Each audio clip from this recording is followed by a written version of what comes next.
Noonish. Noonish. Noonish. Noonish. Noonish. Noonish. Noonish. Noonish. J.A. he was major league, playing around with them bats. He a OG, making plays on the track. Sports and technology, we mix it in with facts. Catch him every Wednesday to like double tap. A lot of interviews with ballers and them winners. Yeah, Jay on Notre Dame, all winner.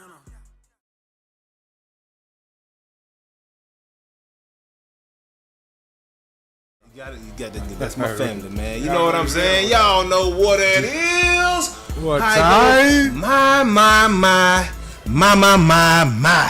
In the great words of Johnny Gill, man. Welcome to Noonish Sports and Tech, man. I'm your host, J.A., a.k.a.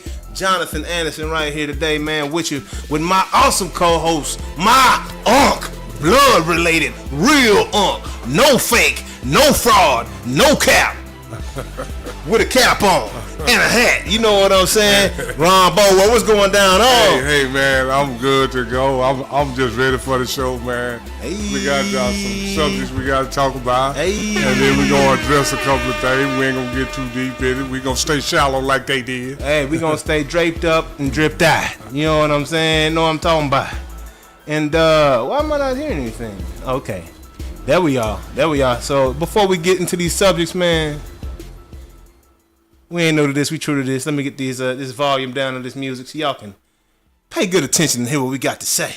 But y'all know how we like to start this thing off, man. First and foremost with the First Lady of Noonish, man. Unfortunately, and fortunately at the same time, the First Lady of Noonish, you know, She gonna be here, but she ain't gonna be live. You know, she's a beautiful young lady, and of course a lot of men, you know, want her and all that good fun stuff, but more than that, she got the smarts, and she got the chops. So it's a lot of organizations and companies that out here that want her. So she's working a contract, working a gig right now. She's got some good people in town right now, so she is absolutely servicing them today and doing what she do. So shout out to your First Lady. You off the chain. We know it. We miss you today. Can't wait till you come back next week. But for the good people, appreciate this. She left a video for y'all, man. And here's the First Lady of Noonish, Miss Christiana Yerbo. See why? Hey guys, With the First Lady report. Hey, y'all can't hear the First Lady report over here. Good news. Y'all can't hear it over here. Hoping to come to you live. Against yeah, me well, I'm let me obviously turn. not live, and You know what I'm saying? Been about 15 seconds so far. Okay? So I can know. Can you hear it? Are you making sure we can hear it? Can you hear it through your earpiece? It will in a second when it catches up because it's a delay. Oh, here? Oh, Because we had a horrendous, and when I say horrendous, I mean horrendous game final game against the Oilers. Right from the jump, bad. So for that reason, I'm not going to go into it because I don't want to cry on camera. I will come back next week when I am rested, I am recovered, and I am in healing, mode and position here because I'm not right now. So don't speak to me. No further questions at this time. I will come back to you next week with my analysis of that game and where I see the Stars going from here. Well, let's go into my favorite topic of all time, Formula One. We had a great race in Spain, a very interesting one. Really, honestly, not that interesting for the winner, Oscar, who is just literally driving off into the sunset with the Drivers' Championship, really with a solid grip. He's driving off peacefully while absolute chaos is happening behind him in Spain. So, one of the most notable stories of the weekend is Max Verstappen starting in third and ending up in 10th. You might say, how unlike him? Why would he drop so far back? And largely it's because of Max's big ass attitude. Okay, some people are saying, hey, is this 2023-24 Max, the aggressive and sometimes dangerous driver we've grown to love / hate? We saw a glimpse of that. He had really several literal run-ins with other cars, in one moment kind of colliding with Leclerc, not necessarily Max's fault, but then there was a key moment that was Max's fault, and Max finds a way to overtake or gain a position after leaving the track, which is a big no-no. I've talked about that before. He is instructed in his earpiece to give that position back, and in this case it was to George Russell, our good old boy George Russell. His team saying, hey Max, you need to let Russell pass, it's the right thing to do. Not only does he fight it, he hesitates, and then cherry on top, he says, fine, I'll listen. He gives the space for George Russell seemingly to get by and then crashes into him as he goes to try and take that position. So ends up with a 10-second penalty, drops from wherever he was at that point all the way to 10th after the 10-second penalty. I think it was a fair penalty. In fact, I think it could have been even more severe. But it was, the radios and the after-race interviews were dramatic. Lewis and Charles had an interesting race. Charles ends up on the podium yet again. He's really still fighting for another win, but he seems to be okay with a podium appearance, especially after Monaco. I think that consistency has been good for him. I know he still wants to win, but Lewis actually kind of struggled in this race. I don't want to say I'm surprised. I think I would have been pleasantly surprised had they had more speed.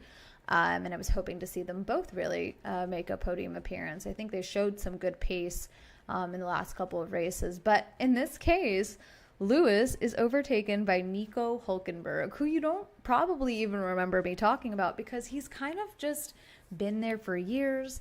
He hasn't really had a stellar win. In fact, I don't know that he's even been on a podium. He definitely doesn't have a race win. He's been in the game literally for several years. A long-standing driver, and so to see his speed this weekend was a standout moment for me for the race. We saw Kimi Antonelli not finish the race with some issues.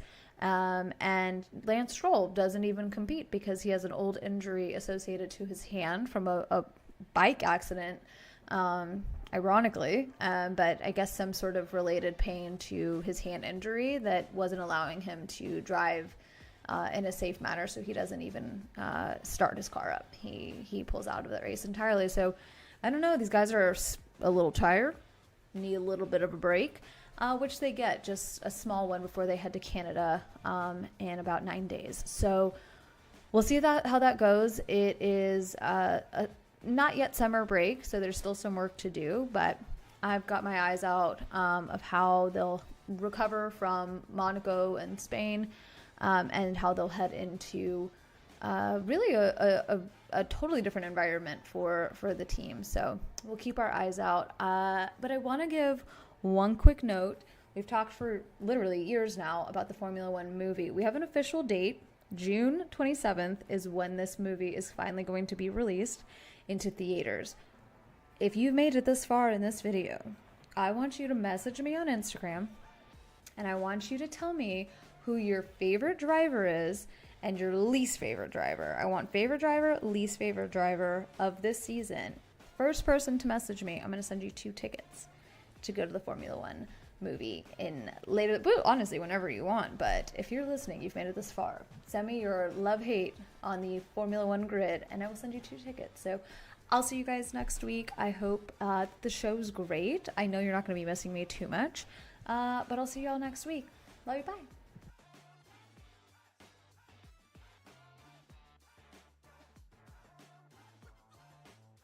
Yes, y'all, and you don't stop. We right back to it, man. Now we you right feel back me? to it. I had my volume down and off to respect the first lady of F1, Miss Christiana Yeba. Oh, and you are off the chain, girl. As always. and we broken hearted too. When talking about that good old Dallas Stars, man. But hey, at the same time, I was talking about that young man that played for the Oilers. Oh my gosh, what's my boy name, Monk? I can't think of my boy name. Oh, I sure can't think of his name. Goodness gracious! Just like when you see a soccer game, I might not know all the rules and all that, but when I see a guy get the ball way back there, I cut two or three people kicking the ball, he's special. Man, that boy there is just, I ain't never seen nothing like that on the ice, man. You know, and they, Connor McDavid, man. Hey, that boy, David McDavid might go out of business just because of his last name and the way he did us down here in Dallas. You know what I'm saying?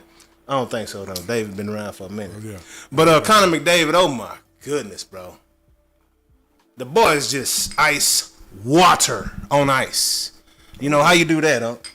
Ice water on ice. Well, when you put water on it, it's already ice. Now you got ice water. But it's already ice water though. No, the ice is there. He bring the water. Yeah. He the water part. He the flowing. He the one. That boy flow with it, don't it? Because this is the whole thing. Ooh, that boy nasty, man. Water is gonna always flow. Yeah. But it's gonna take the path of less resistance. Absolutely. And that's what he do when he come down. Oh, it's two of y'all over there. I'm gonna fake over there. Get both of y'all farther over that way. And that boy, he's the fastest ever to skate on ice. Oh, yeah. And the way he'll come back around the goal and like hit that cut, chop. Other dude wasn't expecting it and just blow right by you. Yeah. Easy pass to the goal. And hey, him one-on-one with the goalie is not fair. They say he the Kyrie Irving of hockey is what they call him because he's so tricky with it. The boy tricky. I know you don't like that comparison because you ain't just feeling kind of like that. No, because this is the whole thing. You know, this is the whole thing. He just won the title, Kyrie. No. Yeah, man. Kyrie, he ain't won the title. He's in the finals now. He still got to win the title. He might be Kyrie. Kyrie got one though. Yeah. Kyrie he got one now. Yeah, so, and I think Edmonton. He was on Edmonton last year, right? Yeah, McDavid. Yeah. What they didn't want. No, they didn't win last year. Did they? Did they win? I think. I thought the Florida Panthers won, but they could have won last year. I don't know. Oh, they won year before last. They won very recently. I know they've been going ham for a minute. Yeah. Okay, but that's why we got the first lady. Exactly. That's why we got the first lady. I am not your NHL expert. I can't give you all the hockey, but what I did see him do, he was coming down. He was going to this side, and the guy cut him off. Man, he did a 360 spin and went that. Because he was going this way and the guy cut him off. He would spin all the way around. On ice. On ice, though. Just sick with it, man. Yeah, and F1, man, it's unfortunate. First lady, shout out to you, girl. Can't wait for you to be back next week. Appreciate you. And the job well done that you continuously do around here at Noonish. All the time, every time. Oh, we about to go to your side now. What we gonna go to? Little track. Little Jordan Anthony running 9.75 unofficial time in the 100 meter. Last time I checked. Why is it unofficial? I mean, it should be official because they said it was a 2.1 win behind him. Yeah, there's 2.5 is the deal, right? So it should be official, right? I think 2.5, and don't quote me on that. I used to know all that stuff. It's either 2 or 2.5. That may be why. They saying like by 0.1. It's unofficial, but what? Oh, okay, yeah, 2. Yeah, 2 is the deal. No, still, yeah. So he was 2.1. It was 2. But it's okay. What is 0.1 gonna do though? But I got this theory though. The wind was blowing the rest of them. Exactly. I mean, the wind always blowing on. My boy 9.75, huh? Oh yeah, that's very impressive. Olympics. Noah Lyles won with a 9.78. Yeah. And he slowed down at the end. Yeah. My boy didn't even run all the way through the tank. Yeah. I would say this. It is going to be hard for him to do it again. To be on the Olympic team. Man. Why? Because he's been running so much during this NCAA season? Yeah. You ain't got, man, you can't run. Woo. My boy This is out of all the people that they brag on all the time, there's been only one man that ran 9.7 twice in the same day. Yeah. Fred Curley. Not Usain Bolt. Sir Fredrickson. Not just a Gatlin. Not a Suffer Powell. Fred Curley. Man, that's crazy. See, this is the thing. He ran 9.75. But Big Cruz too, huh? Yeah, but that's fine. But this is the thing. Now, you got to stay in this same amount of shape for 2 months from now. Yeah, that's rough. How do you do it? And in the first round of the trials, you might have to go 9.8 to go to the second round. To get to the semi. Then in the semi, you might have to go 9.8, 9.7 to make it to the final. Now, if you'd have ran 2.98, you might not have 9.7 in your leg on that third time. I wonder what he has been running this year. Because this is the first I've heard of this kid. Oh, no, he been running good. Running good. What, like 9.9? Yeah. There's a kid ran 9.91 in there. That's not his first time going sub 10 flat. Okay. So, I mean, Is his first time going sub 9? Because yeah, that's his first. We know that 10th of 100, 10th of a second, that's a step. That's a yard basically. A 10th. Yeah. Oh, a 10th. Oh, yeah. I'm thinking of 100. So I'm talking from 9.9 Yeah, about 2 steps. To 9.7. About 2 steps, which is about 2 yards, about 6 feet. That's a gap. If not further. Yeah. If not at 7 or 8 feet. Yeah. Because a lot of people stride longer than 36 inches. Because there was a guy that ran a 9.91, and I'm talking there was no one close to him. Yeah. You know, most sprints, 100 meters, unless it's Usain Bolt related, seemingly, everybody's pretty much on each other. You know, the top 2-3 guys are pretty much on each other for the most part. Wasn't nobody near this dude. Yeah, absolutely. But this is all I got to ask you this. How many races has Noah Lyle ran this year? He talked about racing Cheetah. Talked about it, though. But how many? I mean, 1 or 2 maybe. Yeah, and one of them was a 400 meters. Yeah. These guys. Well, he just now. Yeah, these guys are professionals. Yeah, and this is what they know. Their season's just getting started. I mean, he's in condition. Yeah, Noah Lyle is, but now he got to work on his speed for the next couple of months. He's looking to peak out towards the end of the summer. This young man been working on his. It's May right now. He's been working on his speed ever since.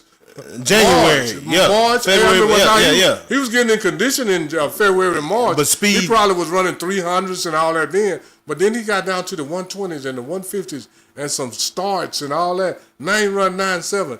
Now he got to duplicate that all over again in 2 months. I tell you what, they call that. It's hard to do. It's hard to do. It's hard to peak out for a long, extended period of time. They call that a plateau. Yeah. Right? Because it was a young man. You're going to hit a plateau, and hopefully it can. That's a long time to sustain. It was a young man from LSU a couple years ago named Terrence Larry. Yeah. Say, man. You have to do that used to wear all the sleeves and stuff when he ran? Yeah, I think he had a sleeve on one arm, brown skin, real small. Yeah, we went to the Southeastern Conference Finals. And then in the NCAA championship, what's the I may pronounce his name wrong. Mashua Gwani from University of Houston. Young man ran 9.8. Yeah. Terrence Laird walked him down on the ankle leg of the 4x1 and did like this and went on about his business. And I was telling my friend, I said, man, this kid just run like what flow. And I'm gonna tell you this right now.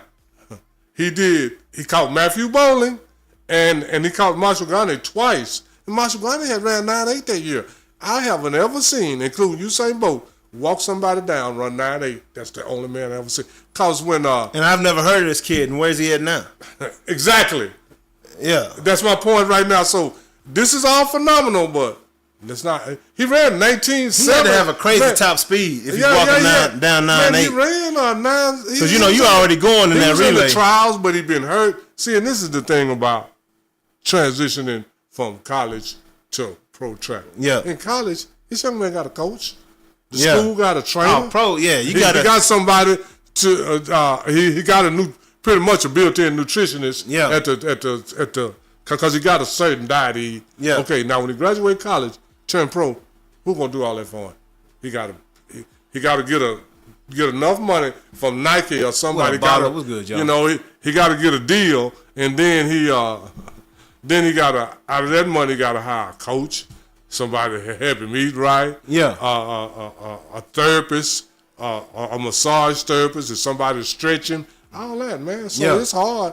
So that's why it's so hard to go from a fabulous college runner to a fabulous professional runner. Man, he said, why can't he run the time again? He got to run a 4. Hey, bro, he running a 4.1. Bro, I've seen a dude run a 4.1. I saw a dude run a 6.1. All right. This is a Southern's workout. When I went down to Southern, they lined us all up, you know, because I almost went to Southern in Baton Rouge. They lined us all up, run 6s. I ain't never lost a 60. This dude ran right before me. He came out in track spikes and tights. I'm like, look at this fool. Like, I ain't seen him here all day. He showed up just to run. Boy ran a 6.1, huh? In the what? In the 60. That was hand time. Hand time. Hand time. Hand time. It's yards. Oh, yeah. 60 yards. Yeah, 60 yards hand time, yeah. I was like, hold on now, dog. That's moving up. Oh, yeah. That's moving up. Yeah. You know, 6.34 is my best, and I've done it twice. Yeah. Oh, yeah. But that's yards and that's hand time. And I wasn't in track spikes and tights, but still, I'm just saying. Dog, bro, absolutely. But it's hard to duplicate that stuff, man, over and over and over. Yeah, man. I don't know how you run that fast. What, 9.75? Yeah. Unless you're 6'4", 6'5", I get it if you got turnover and long legs. No. That's why I feel like nobody's ever gonna break Usain Bolt's record because he had turnover and long legs. So he's eating up more ground at the same rate. Yeah, but you got guys. No, that's not. I mean, that has something to do with it, but it's hard to get a tall guy to. I mean, but you can get if you 5'11" and up. If you get 5'11" and up, you got a chance at it. Yeah, 5'11" and up. Okay. But you can't be. I said this in front of one of my friends the other day. I said, man, these short guys, you know, they struggle of having long careers at track and field. He started laughing, and I said, because he was short. I said, but he was a football player. Yeah, more than track. Yeah, but you know, you can't tell somebody that. But I'm just saying. So you went in. Yeah. But look, how long was that conversation going on? Oh no, I changed the subject because I could tell it was sensitive to him. Because I mean, he's a great young man, but he's under 5'9", he's about 5'7" or something, and he was good at football and all that. But so far as track, I mean, you got limitations. Yeah, man. Most of the time the short guys. Look at the Olympics like Maurice Green, man. Yeah, he didn't have no long career, too short. Tyson Gay. Yeah, he got to work too hard. Tyson Gay ran for a little bit, didn't he? Yeah, Tyson Gay a little taller than Tyson Gay more like 5'9". Maurice more like 5'7". Yeah. So and then Yeah, and what was that young kid that ran for like North Carolina? Charleston or something like that, or Charleston, whatever the school is. North Carolina A&T? No, it was Charleston something, and he ran in the Olympics last year. He did very well. He actually won top worlds out of nowhere. Oh, what's his name? You know who I'm talking about, though. Yeah, he don't seem like he's very tall, about 5'8". Seems like his name White or something. It ain't Charleston White. No, but his name. No. I better not see Charleston White running 100 meters out there, man. Nah. Hell nah. But yeah, man. Anyways, that guy has speed. I don't know if you recognize and it's going to be hard for him to duplicate that 2 months from now. My boy quick. Yeah. My boy quick, man. We were going to talk about Lil Diddy today, but we ain't doing that. No, we're going to skip on past that. Moving on. Angel Reese got a new Reebok out. Coming back out the Reeboks, you know? Signed that good deal. You know Shaq bought Reebok. LSU ties. Well, that was a great idea by Shaq to go and recruit Angel Reese. You know, I think him and AI bought that together. Well, no, so he bought it, and then he said, hey, we need to bring AI in as a vice president. Oh, okay. And they went and got AI as well. You know, 50 Cent over there, Master P is over there. Oh, yeah. Yeah. So, I mean, Reebok really, hey, man. They're trying to reignite. Hey, I got some Reeboks at the crib. I'm going to buy some more. You know what? It's a lot of young ladies that's younger than Angel Reese, like teenagers that love beauty. They're gonna buy the shoe more off of Angel Reese for sure. modeling and stuff than they're gonna buy it off of her basketball. Yeah, because it's a lot of young ladies that like Angel Reese don't even like basketball. Yeah, man. I mean, I'm just saying. Yeah, every record must be broken. You're right. It's gonna be a while before we see that 9-5 broke. Yeah. What up, Heist 360? Rigor, what's going down, bro? I appreciate it, dog. Hey, matter of fact, man, it's perfect time for me to go on and say this loudly and right now. Hey, go on and hit that subscribe button for your boys one time over here at Noonish Sports and Tech. You know how we get down, man. You know, let me go hit the button one more time for, come talk your ish, man. This is an interactive experience over here at Noonish. You know, we ain't here to just be a puppet. This ain't the zoo. Don't be a watchman. You know, say something. You see something, say something. Hit that subscribe button, man. Hit that notification bell, man. Go ahead and hit that like button as well to this particular show. And share it with somebody, man, because that's the only way we can grow, man. It's an organic, interactive experience around here, bro. You know, and if you got something you want to talk about, say something. Say something, because we deal with the facts, man. You know, we make our little candid jokes here and there, but we deal mostly with the facts, man. Yeah, hey, Ryan. Hey, bro. You know, I got these tools on. You know, I rock with them. I still mess with Nike a little bit, but yeah, you right. You know, Ryan said Nike brand is slowly going down. People are burnt out. Yeah, man. Yeah. You know, because they're too high. Well, this is the thing, right? Tinker, ain't that his name? The guy that designed Jordans back in the Gap. I can't think of his last name. Started with an H or something like that. the guy was solid on the designs. Very creative. Made a classic, good-looking shoe just about every time he designed a shoe. Once he left, hey, man, Nike ain't nothing but the retros been coming back hot. All these new Jordan designs, man, whoever they got in the design over there at Nike, man. They ain't doing a good job. Fire him right now. Hey, can him. You know what I'm saying? Can't do it. Cannot Can't win work with with him. Won't do it. Cannot Can't coach with him. Bro, the Durants, the Lucas, and the Jaws all look the same. All had that shiny, silky material with the waves in them. You know what I'm saying? Looking like the 95 Air Max brought back on the basketball shoe. Stop, dog. Go back to the drawing board with a different drawer, with a different artist, all right? And figure it out, Nike, because, hey, man, yeah, I agree with you right there, Ryan. Nike, whack right now, bro. You know what I'm saying? Only thing I'm buying is retros. Now, they running shoes, them fly nets, I get them. I guess the fly nets. All right, I work out in the fly nets because them bad boys feel like I'm putting on socks. All right, so I mess with the fly nets, but outside of the fly nets, you ain't gonna catch me in no maxis. You ain't catching me in none of that. Too heavy, man. Way too heavy. Way too heavy, in my opinion. You know, I talk about that. That might be my opinion today. We're gonna talk about some shoes. But yeah, nah, what you think about these Angel Reese's though? You know, these Reeboks. You know, I ain't gonna wear them, but they'll do good. They'll sell? Yeah, I think they'll sell. I think they'll do good. I mean, back in the 90s, you know, basketball shoes did well because folks was wearing jeans and Jordans and jeans and, you know, Barclays and whatever, and the up-temp, the Webbers and the Hardaways and the Penny Hardaways and Dion's and, you know, but people ain't really wearing high tops and jeans no more like that and basketball shoes and jeans. So is it solely for the hoopers or what? I guess so, and because I ain't trying to plug nobody, but man, most people wear Crocs, one style or brand. It may not be Crocs, but it's maybe Nikes, but they're all the same, you know. Yeah. That, man, and a lot of people wearing these high-end shoes too. Unc always got them Gators on, man. You know, them 9-laters, you know.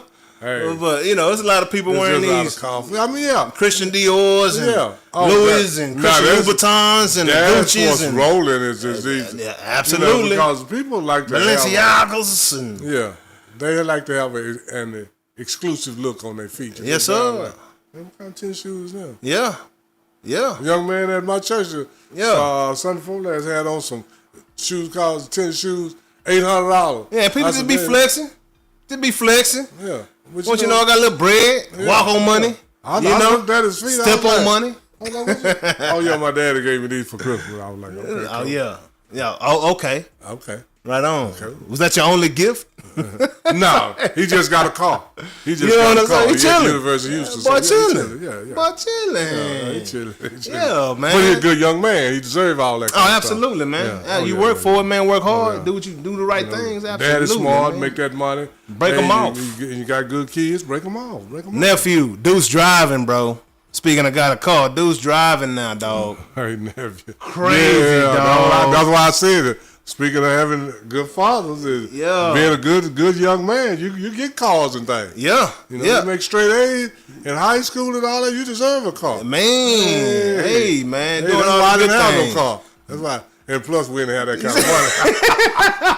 Hey, I got one in sophomore year of college. You know, this ain't no brag, but my nephew got that kind of money. He can buy a son a car. Hey, man, we chilling, man. We chilling over here. When I see that, I was, hey, man, that big pickup, hey. Yeah, that mug clean. I was about to say 17, got a car better than me. but that's a good deal, though, man. When you're young like that, you got a father that can afford those kind of things, and you deserve those kind of things. It's a blessing to be able to do that, man. Hey, just more responsibility, though. You know, I mean, turn it up.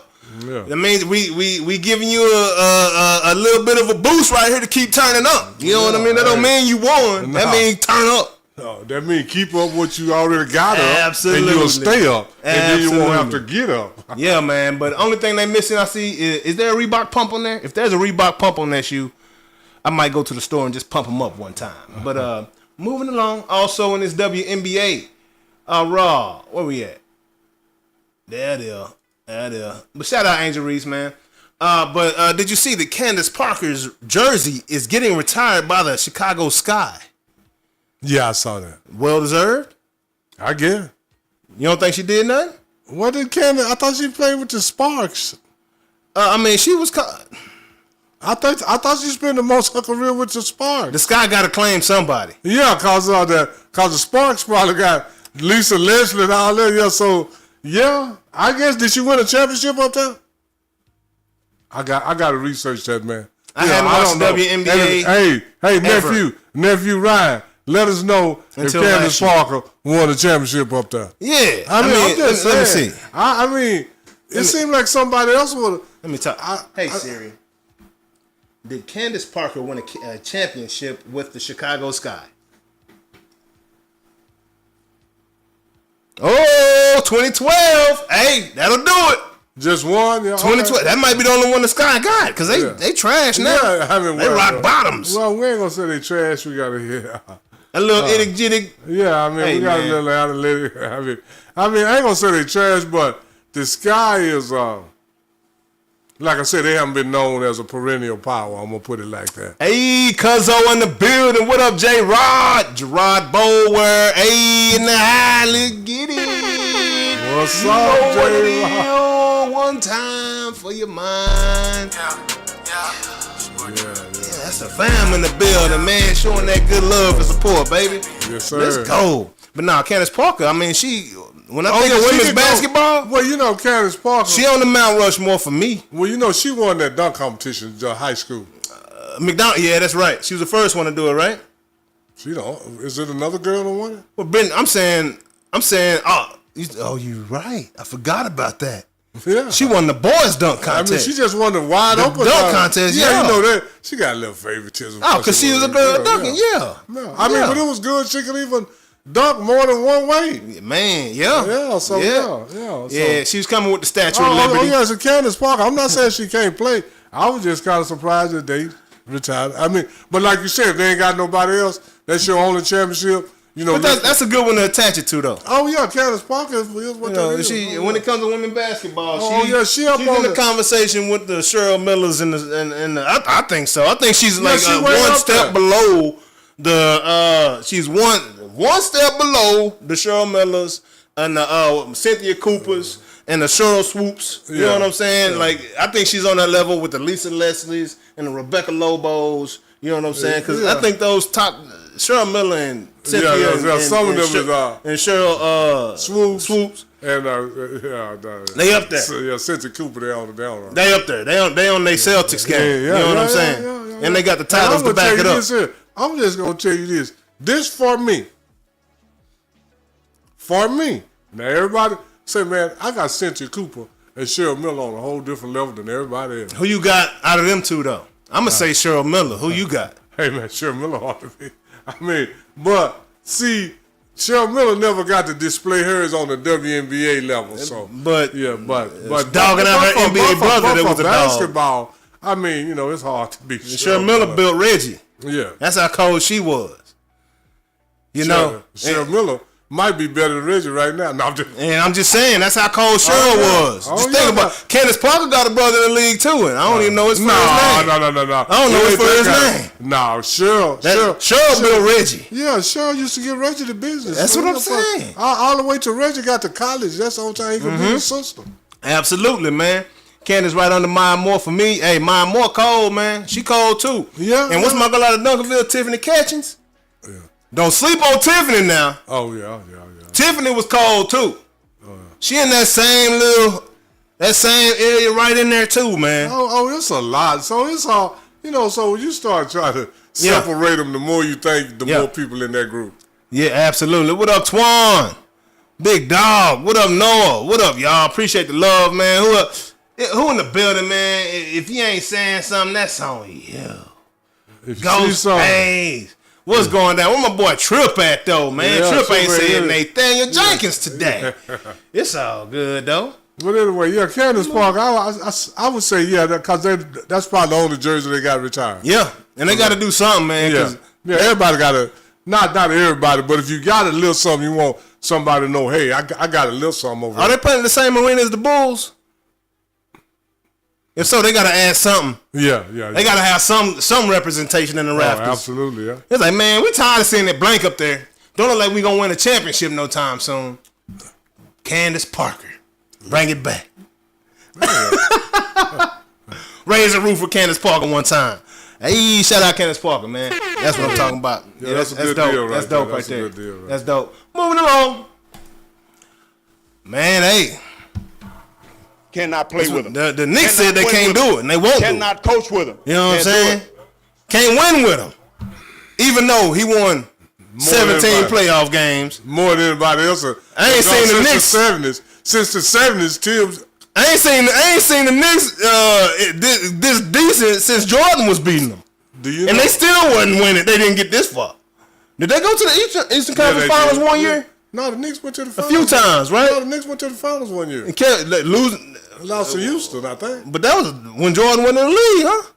We talking about where they went. At least they went. You know, I'm just saying. Hey man. New York Knicks, what are y'all doing, dog? Nah, but you know what that really means? They want old boy Mike Malone. Mike Malone from who? From where? The boy that was at the Nuggets that got fired right before the playoffs started. Remember, they didn't have their head coach during the playoffs. What? The Nuggets fired him. Why you want him? I'm gonna tell you this here. Do you know what for a coach like Tibbs? You know what that means? I say, man, Jalen Brunson must don't like Tibbs. Jalen Brunson running the show. Jalen Brunson, daddy might be the head coach next year. They ain't gonna do that, but to me, that means that Jalen Brunson don't like Tibbs. But they said he took up for him though. And then they said he spoke up for Tibbs. Then he might have did. But LeBron spoke up for every coach. He got fired too. After he spoke down on him behind closed doors. First thing, this everybody might as well quit acting like they got one personality. Yeah. Because the same personality that I had talked to with your homeboys with, you don't talk at work with that same personality. I just hope we can win a game. So let's quit acting like Another they game. don't want to do it. Yeah. Everybody shift up because I would have lost every job I had if I went up there and been around the boat. Oh, no doubt. No doubt. I say, okay, let me give these people what they want. Let me simmer down a little bit. So I come up out here with my check every time. You know? Absolutely. Absolutely, man. But nah, that's, you know. But I don't understand. But I think that some of their top players, because Tibbs is an old school coach. I think they knew Tibbs wasn't going to do well with Luka. Oh, well, no. If they plan on getting Luka, man, I hope New York don't mess their team up getting Luka. Because it's already proven fact Luka and Bronson can't play together. Well, they did play together and play well together, actually. I don't know, man. Somebody was on the bench, though. Yeah. And they played together a lot, too, though. Like that. And Brunson, he was putting up 40 when Luka wasn't playing. You remember that? He went on the run for the... Anyway, man. Tibbs is out of there. Tibbs out of there. I don't understand it, but he out. Yeah, man. It don't make sense. New York, y'all are the Yankees. It's like this. Indeed. Hey, Yeah, do you know what they told Tibbs? You know what they told Tibbs? They said, say, Tibbs, let me tell you something, homeboy. It's coming off and sit down. Yeah. They say, this ain't horseshoes and this ain't hand grenades. Hey, almost don't count. Close don't count. Yeah, man. Get there. Hey, did he talk? Then they did it like Martin. Get the stepping. Get the stepping. Get the stepping. You ain't got to go home, Tibbs. But you got to get the... Don't let the doorknob hit you with a good law split you, man. That's what they said to Tibbs, man, unfortunately. What else could they have told? They could tell him you did a bad job. Yeah. They didn't call you to say, Tibbs, you lost in the first round, didn't make the playoff. They couldn't say none of that. They could just, all they could say is that the deuces. Hey, man, my boy Tibbs, that's a bad deal, dog. He get around. Guess what he do? He turn teams around. And then get run off. Every time. Every time. He's a change manager. Yeah. Change management. That's what he does. He'll come in there and change He change up the whole infrastructure. Get it to going in the right direction. And make everybody hate him because he done fired too many people. And they don't like the way he do it, but he get them whipped into shape. And then they send them on about their business. And they going to bring in somebody that's going to... They ain't going to get the glory because the Knicks just can't figure it out. Yeah. But, The only place that Tibbs probably can work now is he got to go down to Miami and be, what's the name, assistant. Knicks he gonna go over there with Bill Belichick and go coach them Tar Heels. I mean, he got to go somewhere. He go down there with Pat Riley and be Eric Spoelstra's sister. Oh yeah. No. Otherwise, they don't like that. Yeah, no. That old school style of coaching that we love, like that I embraced. I needed somebody talking ish to me because I thought that much of myself. But that's gone now. These boys start to they boys start to cry and call their mama when you talk rough to them. Feelings made out of Kool-Aid, man. Ain't no hard and no stone cold cancer the league no more, man. No, my coach talking noise to me. You know what I said to my man? This dude don't know who I am. Watch this. Watch this here. I'm gone. I'm finna clown now. You the guy, hey man, you must don't be quiet. If I'm Tibbs, I'm like, bro, you got Karl Anthony Towns on the floor laying there. Made the whole staff come out there. TV went to a commercial break timeout. And he didn't come out the game. But it's my fault. How about these Charmin soft tissue paper boys you got on the squad right now, bro? You know what I'm saying? How about that?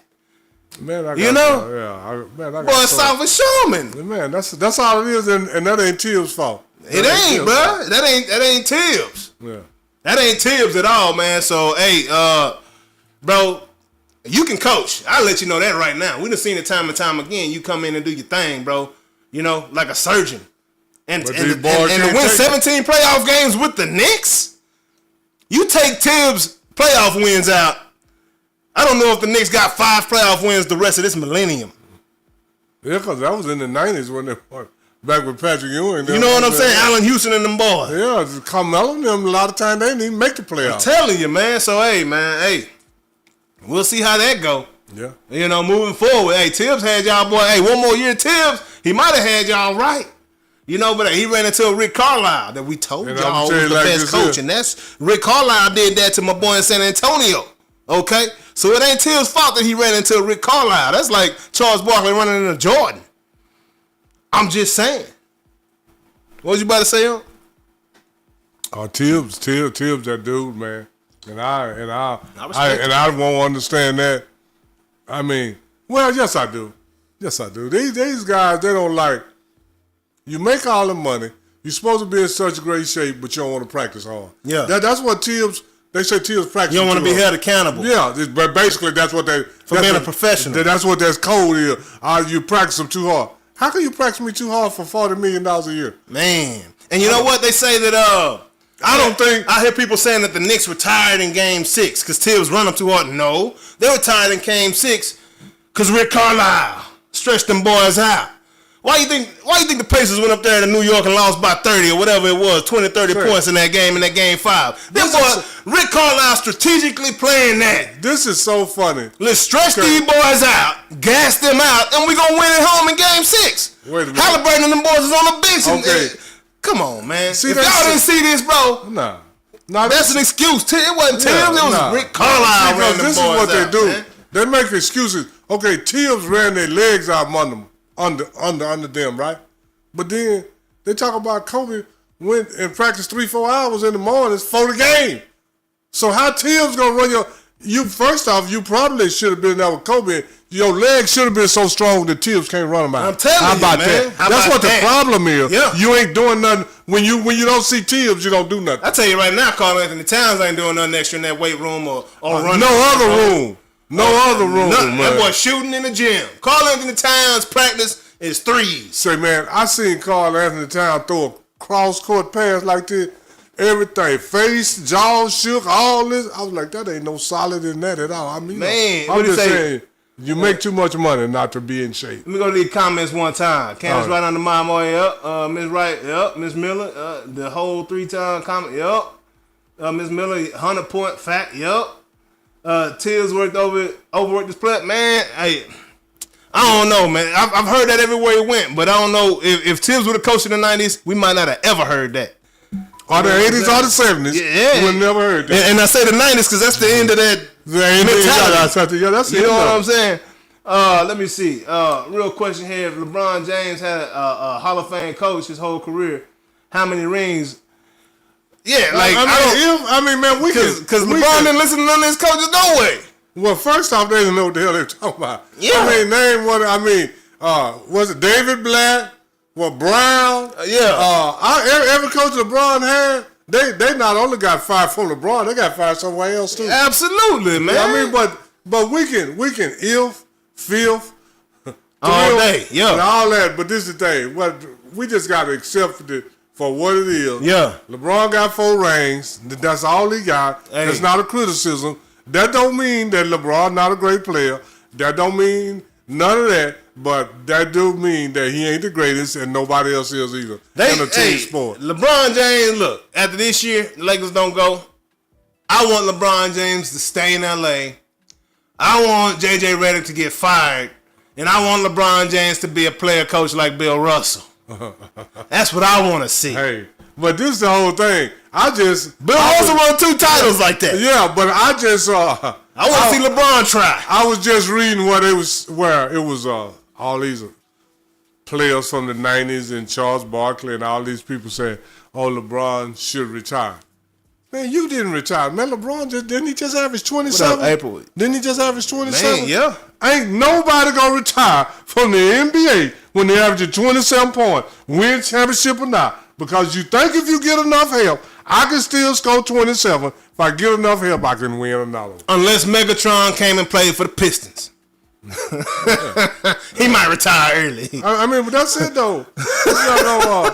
I mean, man, it's hard to tell somebody to retire when they average 25. Absolutely. Come on, man. Hey, why you think Tom? I know it's a different sport, and I keep talking about football references here. But why you think Tom Brady played for so long? Because he kept putting up numbers. Because he can still do it. That don't mean You may not. Is LeBron James the best? He the player he used to be? No.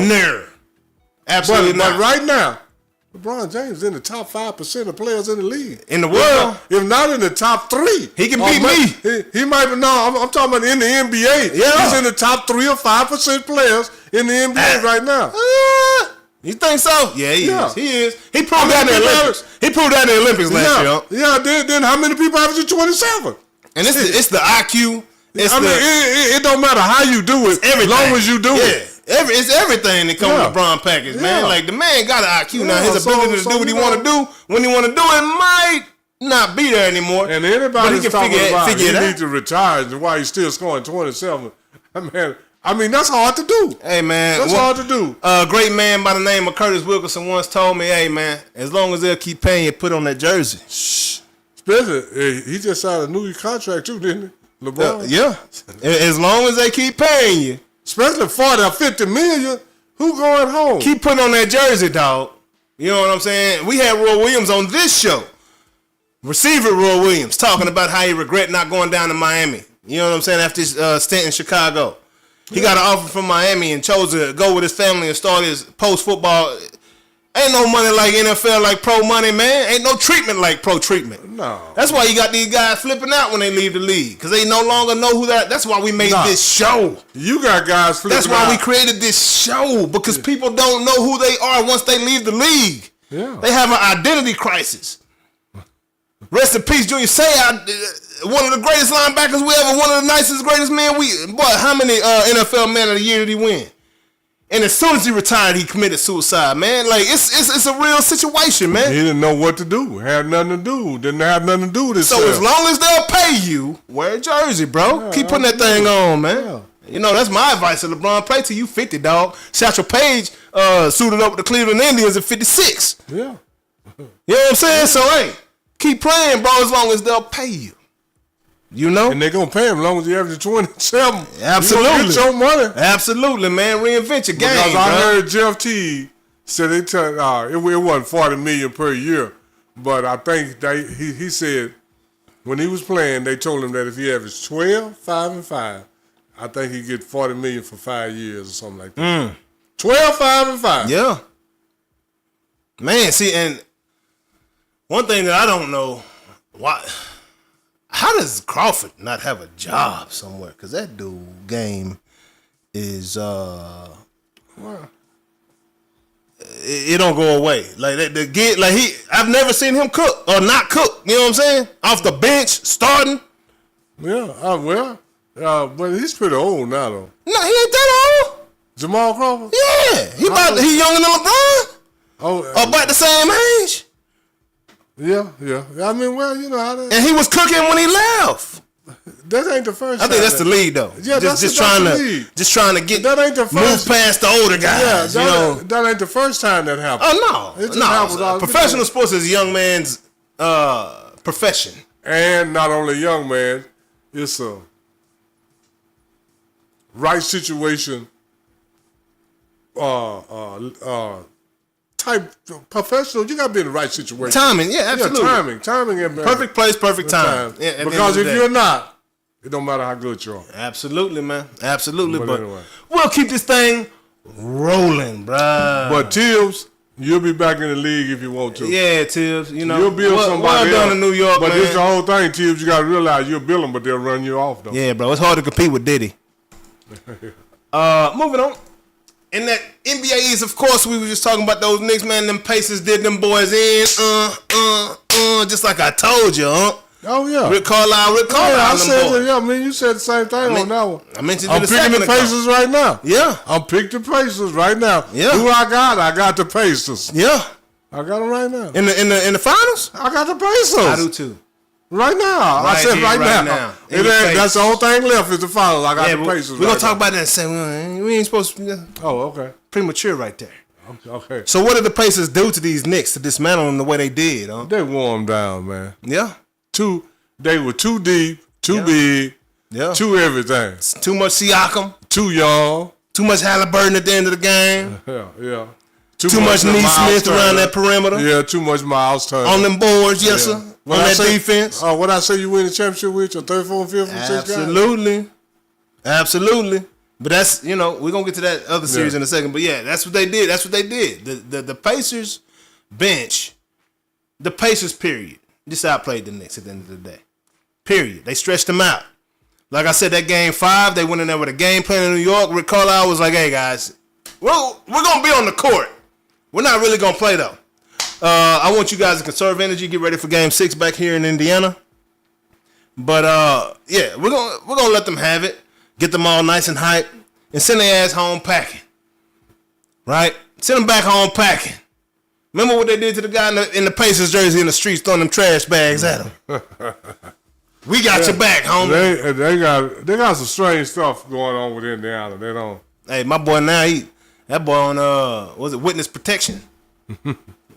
Wearing that Pacers jersey in New York, man. But yeah, and then moving on to that Western Conference, man. AE just wasn't enough, man, and we knew he wouldn't be. Those the Thunder, man. That's that one thing. The same thing. Second, third, fourth, fifth, sixth, seventh, eighth, ninth, 10th guy. The Thunder has 2 lineups they can roll out as NBA teams. Do you know what I heard? That will be competitive. Do you know what I heard a lot of? I know I'm getting off subject sometime here, Jay. Yeah. But you know what I heard a lot of veteran, retired guys saying? Andy Edwards got to change his mindset because he said, man, I'm 23. Yeah. I'm grateful to be in the... I'm going to tell you like this here. I think Andy Edwards needs some different teammates more than different mindsets. Absolutely. I love his mindset. Me too. I think he's present. He probably like, man, I'm so grateful to be up in the Western Conference Finals with Rudy Gobert. Yeah. Yeah. I mean, I'm just saying with guys like this here, and I'm in the Western Conference Finals, yeah, I'm grateful. And I ain't got no problem with what he said. Let's think about the team he went to the Western Conference Final with. Right? He went with, like you say, Rudy Gobert. Yeah, they give him defensive player, but he ain't really much. I mean, what you say playing defense in the NBA is like having no money in your bank account. You got a bank account, but it ain't doing that's all you doing. Especially in today's NBA. Yeah, man, you might well. I mean, what you got a bank account for? You got 25 cents. You just got, you got to have $5 in it to keep it open. You got $5.25 in your bank account. Come on, man. If you take the $5, they're going to close your bank account. That's all my boy Rudy doing, dog. It should be a good series. It's hard to pick. I'm pulling for OKC, but India's hard to beat and will probably pull it off. Oh, yeah. I feel you, cuz but hey, man, I'm pulling for Rick Carlisle. That's my coach, man. That's my coach. Like hit you with the TO, dog. That's my coach, bro. Hey, I'm going to tell you like this. Jay, I told you, When they got rid of Rick Carlisle when Luka first came, I said, man, I wish they would have got rid of Luka instead of Rick Carlisle. Man. Now they both gone. Man. Now they both gone. No, all three of them gone because Jalen Brunson gone too. I mean, yeah. But. Like, what are we doing over here? And they got rid of Rick Carlisle. I wish we had Rick Carlisle. Do you know why they got rid of Rick Carlisle? Because of Luka. On some of that tip shit. He playing Luka too hard. Now he practiced. He was called Luka. He wanted to run the offense. Yeah. Rick Carlisle calls plays for the offense to run. Yeah. And why? Because he's a mad scientist and he's great at it. He won a title. How many titles you got, Luka? Who I'm gonna listen to? You feel me? Yeah. Like the roster that the Mavericks won the title with, Dirk was a superstar. Dirk ain't a superstar. Maybe here and in Germany. Yeah. But you go to New York or Oakland or Seattle or Kansas City and ask about some Dirk and a whiskey. They'll be like, who? What is that? What flavor is it? What it tastes like? You get that at Starbucks? You know what I'm saying? Is it, can I get a Venti or a Grande of that Dirk and a whiskey with cream on it? You know? Hey, man, I'm just saying, like, Rick Carlisle's that guy. We've been talking about him forever, but, you know, these Thunder, they're deep. Yeah, they're deep. And they got a big Shai Gilgeous-Alexander and Jalen Williams. I say that's their big two. And then Chet Holmgren, he's just the guy's one of those misnomer. Like, he's just different. Because he's 7'4". Yeah. He weighs 117 pounds. Yeah. But he's shifty, man. The kid's athletic. Oh, yeah. He might be a featherweight, flyweight. But he's tall and he can move. He tall and he can move. Oh, yeah. And he run, you know, he get down that court, hit. I love it. It's like he got to think about running. You know what I'm saying? Oh, yeah. Like when it's time to get back on offense, he got to think about it, and then he get them knees moving. You know what I'm saying? Get up in that court. I love watching Chet play, but oh yeah, I just think they're really good. I just think that Pascal Siakam and Miles Turner is a little bit more mature, a little bit more physically gifted, or however you, a little bit more man. You know, like you say, he's about 100. I just think that Indiana bench is a little bit better than OKC. I'm gonna say it like that. It ain't gonna be Halliburton and SGA. Yeah, that's gonna be a wash. Well, it's I think the teams struggle with the size of OKC. You know, they got two Jalen Williamses. Yeah, and they got two 7-footers. Oh yeah, absolutely. All right, yeah. And then SGA, he's the MVP of the league. Yeah, well, and congratulations on that, SGA. Yeah, being crowned the MVP of the league. The guy can ball, proven. Yeah. He knows what he's doing when he got that rock in his hands. Absolutely. I totally agree with you already, but what he's not doing is jacking up threes. How tall is Miles Turner? About 7 foot, right around that. 6'11", 7 foot, 7 foot, somewhere around. Yeah. How tall is Pascal Siakam? About 6'10". He got some height on him. They got some size, and they got a little bit. I'm gonna say it like this: their shoulders a little bigger, their chest a little. So that's gonna eat up a couple of inches. Yeah. I'm just saying they're a little bit more, got a little bit more girth to them. They've been in the league a little longer, and they got Rick Carlisle. You know, you want to know the matchup I want to see on? What's that? Shai Gilgeous-Alexander and Nembhard. That boy Nembhard been locking boys up. But you know, on defense, really man. Well, he's not gonna lock Shai up. He's not gonna lock Shai up. Oh, you say that? Okay. That boy locked Jalen up for the most part. Jalen who? Brunson when he needed to, and situationally. Brunson. I'm just saying situationally. I don't know how tall Nembhard is. That kid, hey. How tall is the boy can ball? Nembhard is. Yeah, I'm not saying. Nembhard will start for anybody in the NBA right now. Here. I'm gonna say it like this here. If I'm gonna bank, I mean, everybody say defense win championships to a certain degree.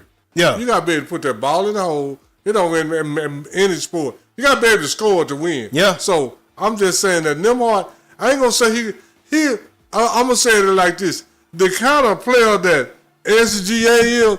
If you lock him up, he gonna get 25 or 23 to 25. If he get 23 to 25, Oklahoma losing. That's a good job. Oklahoma losing if he get 23 to 25. Oklahoma losing. Yeah, I mean, I already said that.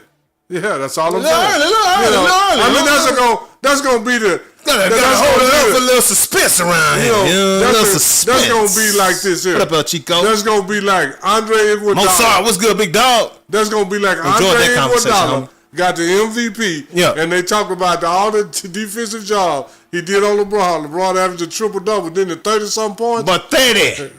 30 points. But he got MVP guarding that dude. What? Steph should have got that MVP. Go look at the same thing when they lost to I think it was situational though. When San Antonio beat them. Go look how many points LeBron averaged, but all they talk about the job Kawhi Leonard did on it. LeBron averaged 30 in that series too. I mean, that's all I'm saying. So defense is all right. Maybe it was the situations, right? When the game was on the line in those situations, AI.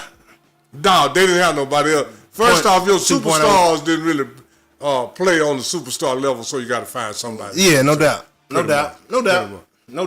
And then when you give him MVP, you got to make up a narrative why you gave it to him, right? Trip to goal. Every Wednesday.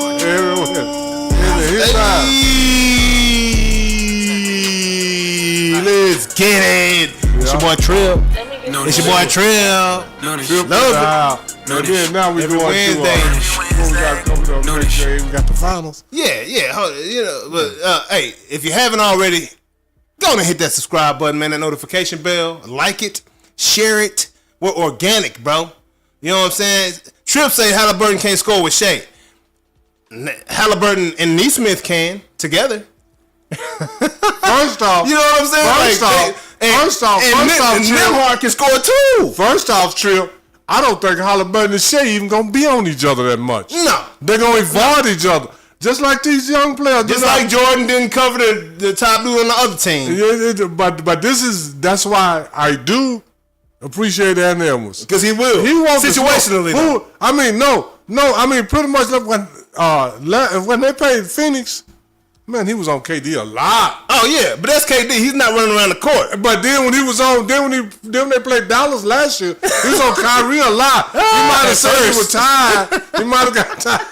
At first, he was on Kyrie a lot. Yeah. Till that boy looked up. It was the middle of the first quarter, and that boy on his knees, looking at the scoreboard like, this is what I want. And this is 6 minutes left in the first. And this is what I want Anthony Edwards to do. I know we offer them now. But this is what I want Anthony Edwards to do. Stop shooting so many threes, man. He led the league in makes. Not percentage, but in makes. That means that's volume. It's volume. It's just a volume. Okay, but what was his shooting percentage in the Western Conference Finals for 3-point? Not very good. 19.5%. Brutal. Stop that. Really? That's 12% higher than Russ Westbrook when he was with the Lakers. Well, that's what he was. It wasn't Westbrook. Look what he was shooting when he was at OKC. He was shooting 30, 29. Yeah, I was just playing. But just the whole thing. That ain't no comparison. But what have I said? These guys think they can shoot three. If Anthony Edwards would just put the ball on the floor and take a couple of dribbles. Absolutely. Just take a step in a little. Yeah. That's all he got to do. That's what Shea does. Yeah. Step in just a little. I hope Ant took notes from that. Yeah. Because Shea, his 18-foot game is on point. Oh, yeah. Now, he'll shoot shoot 3 or 4, but not 9, 10, 12. Yeah. And you're a poor three-point shooter. Yeah. I mean, even the people they say Luka is a great 3-point shooter. In the finals, he was terrible. 24.4% last year against Boston. If you can't do it in the biggest moments, that means you can't do it. Yeah, and I feel like regarding AE, I feel like teams play him to shoot the 3. They want yeah, exactly. They don't want him to get get into they back off like they defend him. They rather defend the lane, defend that that inside game. They can't stop that. Exactly. So they let him shoot the 3. He's shooting the 3 now. I think now that he's had some success at 3, we'll see how it works out. But now I think he really needs to work on that 18-foot game. Yeah, and then because now they're gonna jump you on the 3 because you've shown that you can do it, so they're not gonna give you as much space. They know if they give you space, so now let's get around and develop that. But this that is 18 that back to the basket game from 18 feet. I don't care if you made the most threes in the league. I'm gonna look at your shooting percentage, and if you shooting, it don't even according to analytics, if you're not shooting 35, 36%, it don't make sense. If you're shooting 29 or 31%. Shoot all threes you want. And I love Shaq's logic. I love Shaq's logic. Man, yeah, I'm gonna get Shaq said I'm gonna hit 15 twos before you hit 10 threes. Yeah. It ain't too many dudes that done hit 10 threes in a game. No. In the history of the NBA. Oh, and I probably a handful of dudes. I totally agree. I'd hit 15. 15 twos before you can hit 10 threes. Man, Anthony Edwards can hit 15 twos before he hit 15 threes. Mm-hmm. I mean, no 10, doubt. Yeah. But I mean, he's got the ability to do, and he's young, man. So yeah, and I'm excited about that. Just move your game in 2 to 3 feet, man. This whole and 23, and 23 years old right now, bro. Yeah, and Anthony Edwards' biggest problem, is not his mindset or none of that. Anthony Edwards' biggest problem is his teammates. Just like anybody else that didn't win the championship but did. Michael Jordan didn't win the 6 championships till he got better teammates. Yeah. And I'm starting not to like Karl Anthony Towns a whole lot. My boy too sloppy. Man, the only soft. The only pass I give Karl Anthony is because of COVID. He had such a hard time in that, and that's wearing off. That's 5 years ago. Yeah. What did you and I just say? That's wearing off. Yeah, 5 years ago. At the time, I felt bad. My heart still goes out to you because the loss never goes away. It lasted 2 years, but so we're gonna say 3 years ago. Yeah. At the end. I'm giving him all the grace I can. Let's go 2.5. I'm trying to get 3 years. Because that was the end. So I'm giving him all the grace. Because my boy Cat down deep on the competitive side, all that. Some of these dudes just need a good week and open chest. I'm trying to tell you. Right? They just need to get hitting their chest real hard. A few times all week long, no. You know, some of these boys need to be Rick James around this hoe. Unity. You know what I'm saying? Like, they need Charlie Murphy to come tie them up on that couch. Make them walk themselves on their arms out the room, you know, because their legs dead, man. Like, they need to get Rick James up and get beat down one good time, man. Yeah. That's all I'm saying, because they too soft, man. You can tell these boys, Karl Anthony Towns has never had a fight. He might have been slapped. He's never had a fight. It's too, I'm just saying. Well, you know, to have a fight, you got to fight back. Getting slapped ain't no fight. I think Jalen Brunson. Getting slapped ain't no fight. No, Jalen Brunson didn't have a fight before. No, I'm just. Jalen had a fight. Tibbs, that boy scrapped his whole life growing up. I promise you. Tibbs was getting picked on and he wasn't taking it. That boy was Christopher, Napoleon. Bonaparte, what's his name? Bonaparte, right? He having a hand in his coat. Yeah, that boy, ready to pull something. That boy Tibbs was ready to pull something. And that's why he coached these boys like he coached them, because he got picked on. Tibbs like a cop. Yeah, you know what I'm saying? Boy got picked on his whole life, and now he getting his get back. Yeah, but the Thunder rolling, man, but I don't care how they roll, I still got Indiana. Yeah, I got Indiana too. And on to the next subject, which is the finals, You know, we kind of jumped the gun a little bit. I'm hitting too many buttons over here, but we on to them finals, you know. Don't worry about the graphic not matching the words in the order, but it's all good. So, Pacers and Thunder versus Pacers, We both said it already. We got the Pacers. Yeah. And how confident are you in that pick? Very confident. Very confident. Yeah. Yeah? And for what reason? For what reason? It's because I think that Indiana got a little deeper bench, a little bit more mature bench, and they got Rick Carlisle. You think they got a deeper bench? Because Oklahoma got... let's think, like I say, Oklahoma may be a little... Oklahoma might go 9 men. We're talking Caruso, Hardenstein. That's the other pick. That Caruso pickup. Caruso and Hardenstein, those were the perfect ingredients for that Oklahoma team. Yeah. Give you some veteran presence and some dogs. Some boys that don't care about no shine. All they want to do is dominate the man across from them. Caruso versus whoever he played. Caruso took out Jokic. Hardenstein took out Aaron Gordon when he tried to dunk on him like he did on Chet. Didn't work out. You know what I'm saying? That series was over after Hardenstein did that. Yeah. Caruso I never heard of Caruso as a defensive genius until these playoffs. Well, no, when he went to Lakers. I didn't know, but Caruso had game. No, Caruso. It wasn't just defense. No, it was Caruso was one of the stealth stoppers. Yeah, but he had game though. I mean, he still got game. Absolutely, but it wasn't. I didn't see him as a stealth stopper. I mean, well, I'm just Hell, saying my that's boy what from Cleveland was a step stopper.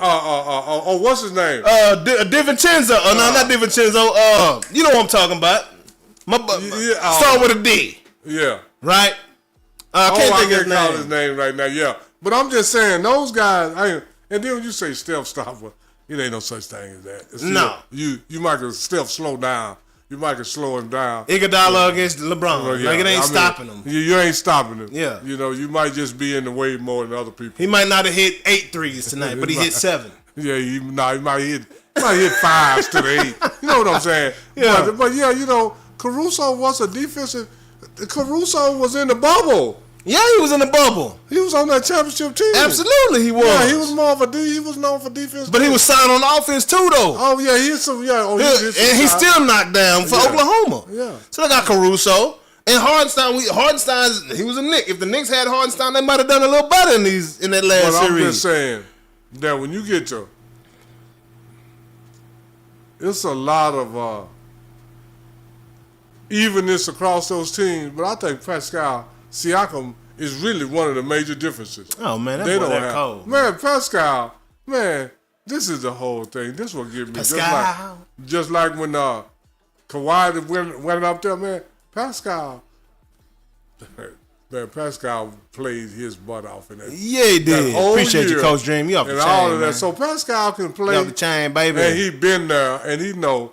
And I think it's rubbing off on Miles Turner. Yeah. And then you got Rick Carlisle, which been there. So, well, you know Miles Turner D-Town, baby, so you know he got a little something in the tank. You know, Slim is his trainer. Yeah, well, Slim, I wish he was his fashion coordinator, because Miles I don't know about Miles. Hey, I don't know about a lot of them boys. Them might be eating them Skittles. Might not be, though. He must have been eating with Russell Westbrook. Did you see some of the clothes? That's it. Hey, that boy been eating with Debo. Hey. Debo been on them Skittles. Hey, he was eating with them Skittles. Hey. But this is the thing. No. Russ got a wife and 3-4 children. Yeah, bro. Like, yeah. But you coming out with a skirt on. Russ must got daughters and stuff. He was playing house and was like, oh, that ain't that bad, actually. Let me go and wear this to the game. What up, Nathan Franklin? What's going down? Nobody has a chance with the league allowing OKC defenders to hold with their hands. You don't know. Yeah? Hey, look, especially in Oklahoma, there's a significant difference in the result when Oklahoma City plays in Oklahoma versus when they play away from the house. Okay? Home cooking. Hey. It's good stuff. Watch them. They're the most hezzy team, and they can. Yeah, bro. They do a lot of pulling and grabbing and all that good stuff. But what do you say? A beard. Hey, man. I'm gonna tell you. Hey, man. For every move, it's a counter move, and when you good, all that holding and pulling and all that, you got a counter move. Hey, yeah, Ryan. Cat would have got bullied in '95. Carl Anthony. It would have been Carl Anthony Towns, and you wouldn't even recognize him in the '90s. Oh, man. He'd have been another guy on the bench. Please. You feel me? And if you think the 90s was tough, you better look at them 80s. Because the teams in the 80s beat up all the teams in the 90s. Hey, when you say the 90s, because that's the most recent hard. You know what I'm saying? Yeah, okay. The 90s, the residue of the 80s. Yeah, okay. You know what I'm saying? The season. Yeah, okay, I'm just saying. Hey, man. Don't talk like they started. Yeah, we ain't starting with the 90s, but that's like the last of the last of the Mohicans. Or the few Mohicans, because I'm going to tell you like this, some of the 90s boys wasn't hard like the boys in the 80s. Yeah, especially that twin. Yeah. But yeah, there's a few of them, that wasn't, that wasn't as hard, But Eddie Curry messed the game up. And then, J.A., this is just a double down on what I was talking about last week. Everything changed when Eddie Curry came in the game in 2006. Did you see? Or 2003. This is a little off the subject, but it's still about OKC. Did you see? And Indiana. Did you see that Shea, SGA, and Halliburton now how they measure this and figure it out, I have no idea. This is analytics. Those win shares, yeah, they are ranked number 3 on the 2 point guards that have ever faced each other in the NBA Finals. Ranked 3? They ranked number 3 with win share. I sent you the information. You probably never had a chance to look at it. I believe it. Now, but you see who was number 1? See, here we go back and here we go again. Who, Luka? But I was saying, in the finals, win shares. Who's number one? One. And it's the history of the game? They in the history of the NBA. Point guards? Point guards facing each other in the finals. Who's number win share? Now you gotta remember, back in the day, we didn't have analytics. So they took the analytics and applied it to back in the day. Who got the 2 point guards with the best win shares? Magic and Dennis Johnson? No. Who? Jerry West and Walt Frazier. It goes back to what I said. All the old guys got to know. This is analytically. This ain't nothing to do with points. This is what y'all go by today. Analytically, number one. Now I don't know why they switched it. Number one was Jerry West and Walt Frazier. Yeah. Guess who number two was? Who? Walt Frazier and Jerry West. Now I don't know why they switched the name.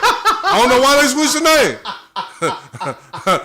No, analytically, they are the best 2 point so far as win share. Well, we got to talk about Walt Frazier on one of these Ring the Bells, huh? Because I don't even know who that is. Walt Frazier, yes, you Not did. no, I I don't. thought we ain't rung the bell on Walt Frazier. Yeah. I thought we did. Did we? Walter Clyde. Yeah, we did. We did do it on Walt Frazier, didn't we? Walt Frazier, yeah. I gotta find time. I'm gonna take like a 2-week vacation from my job so I can go get all the Ring the Bells in order and lined up. Yeah, say man, that's why. So I gotta check out the here we series. go again. Like I said, my opinion.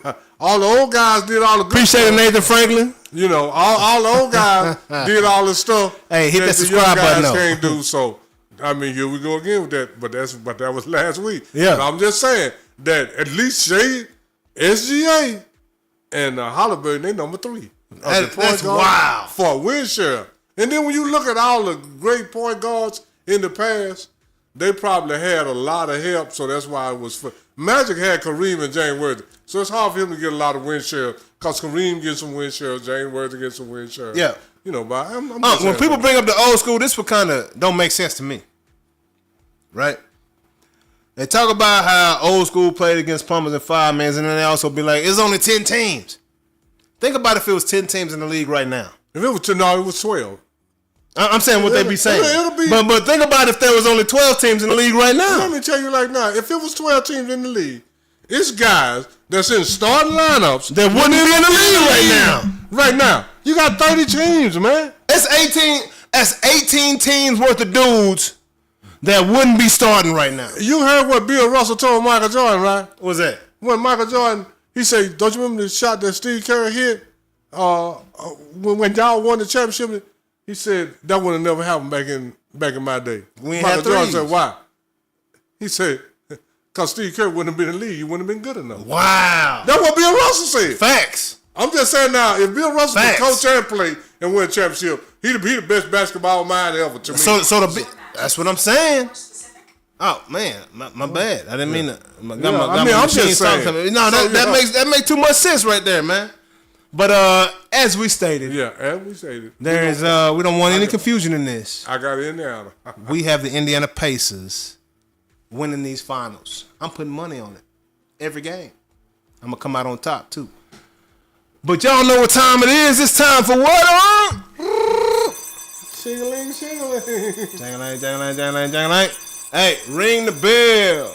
What on? Who we got this week on? Man, we got Paul Westphal. Yes, sir. All these people, they like people that don't want a ring and all that. Paul Westphal won a NBA championship in 1974 with the Boston Celtics.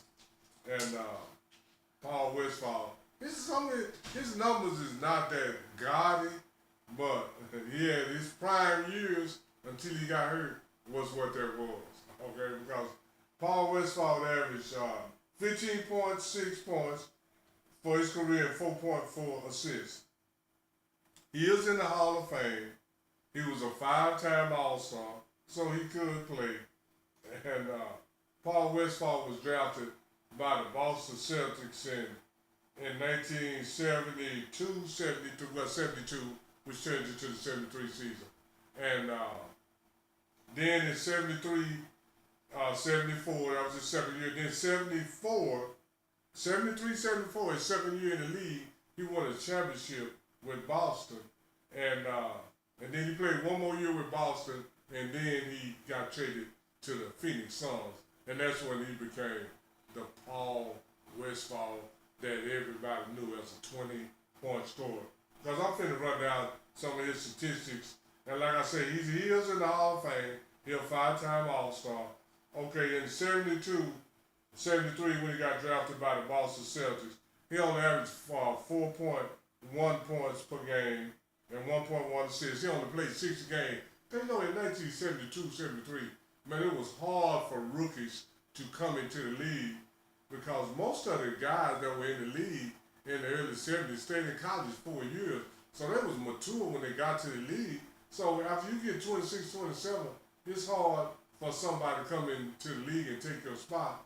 But during that time, just off of my memory, I want to say the Boston Celtics, when they drafted Paul Westphal, they had JoJo White and Charlie Scott at guard, which I know a lot of you young guys don't know who they are, but they can play.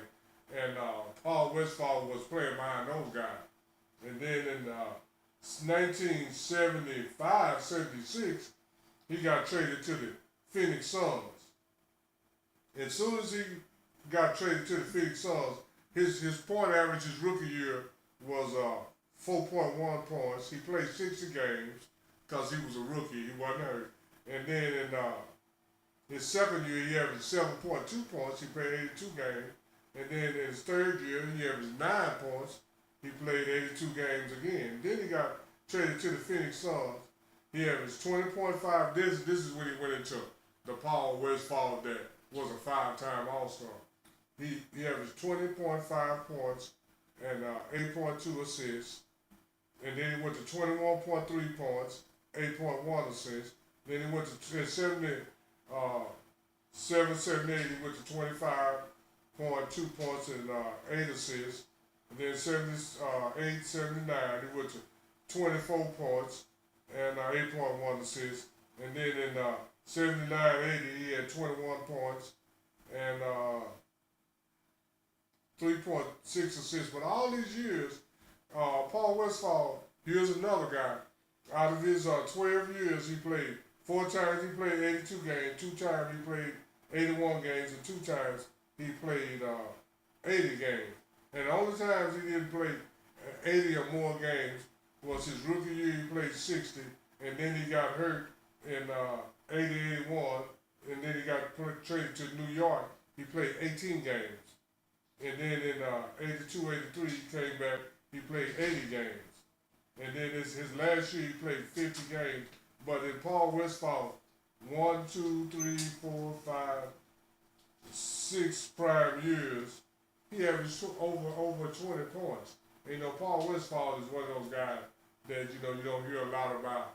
But this is what I remember about Paul Westphal back when players didn't just talk about playing one-on-one or playing horse or the dunk competition, when they actually did those things. And Paul Westphal, actually in the NBA, they had the horse competition. And if anybody know anything about basketball, horses, I do a shot and then you do a shot. Paul Westphal won the horse competition at least once. I'm trying to think if he won it twice, but he was always, well, I know at least 3 times he was in the Final Four of the horse competition, and he won it one year. And you had guys in there like, who do I remember being in the Final Four? George Gervin, Bob McAdoo, Pete Maravich, and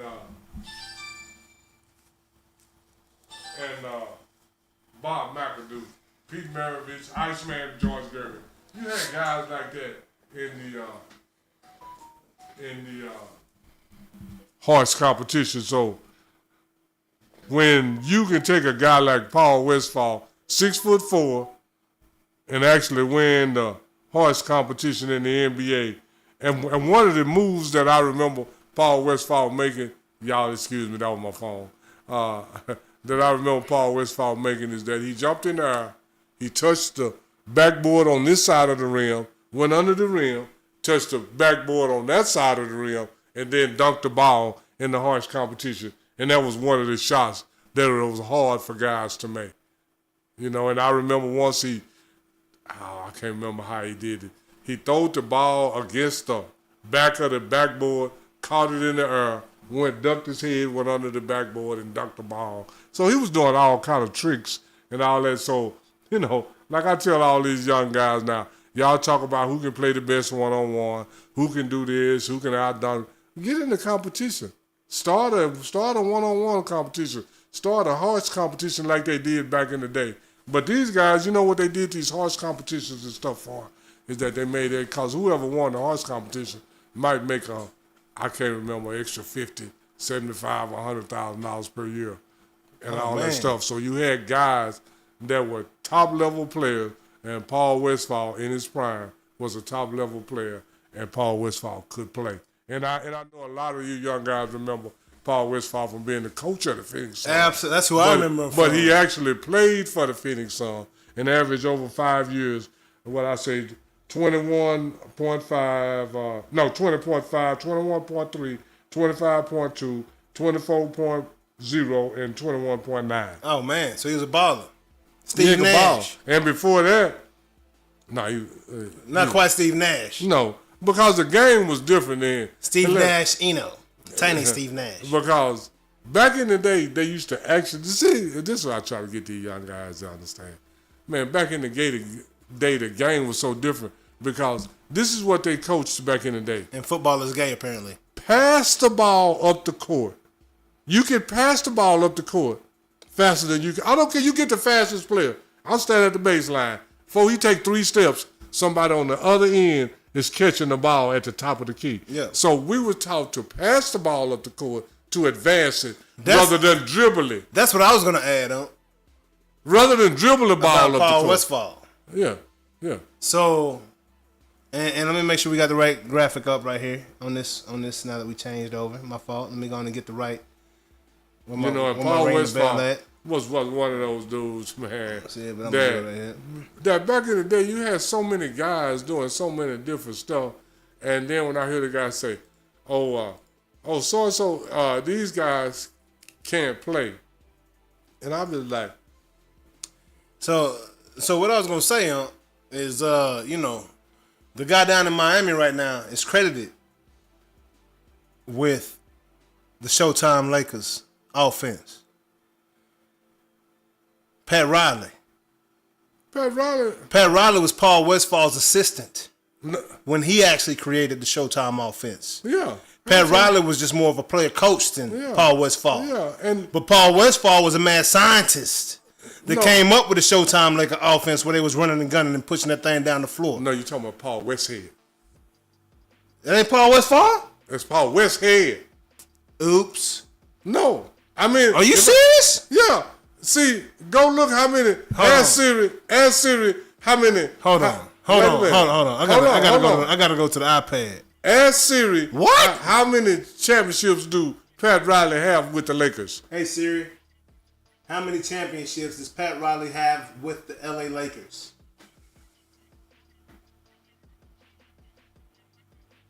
How many? 4. Ask Siri who won the first one with the Showtime Lakers. Hey Siri, who won the first title with the Showtime Lakers?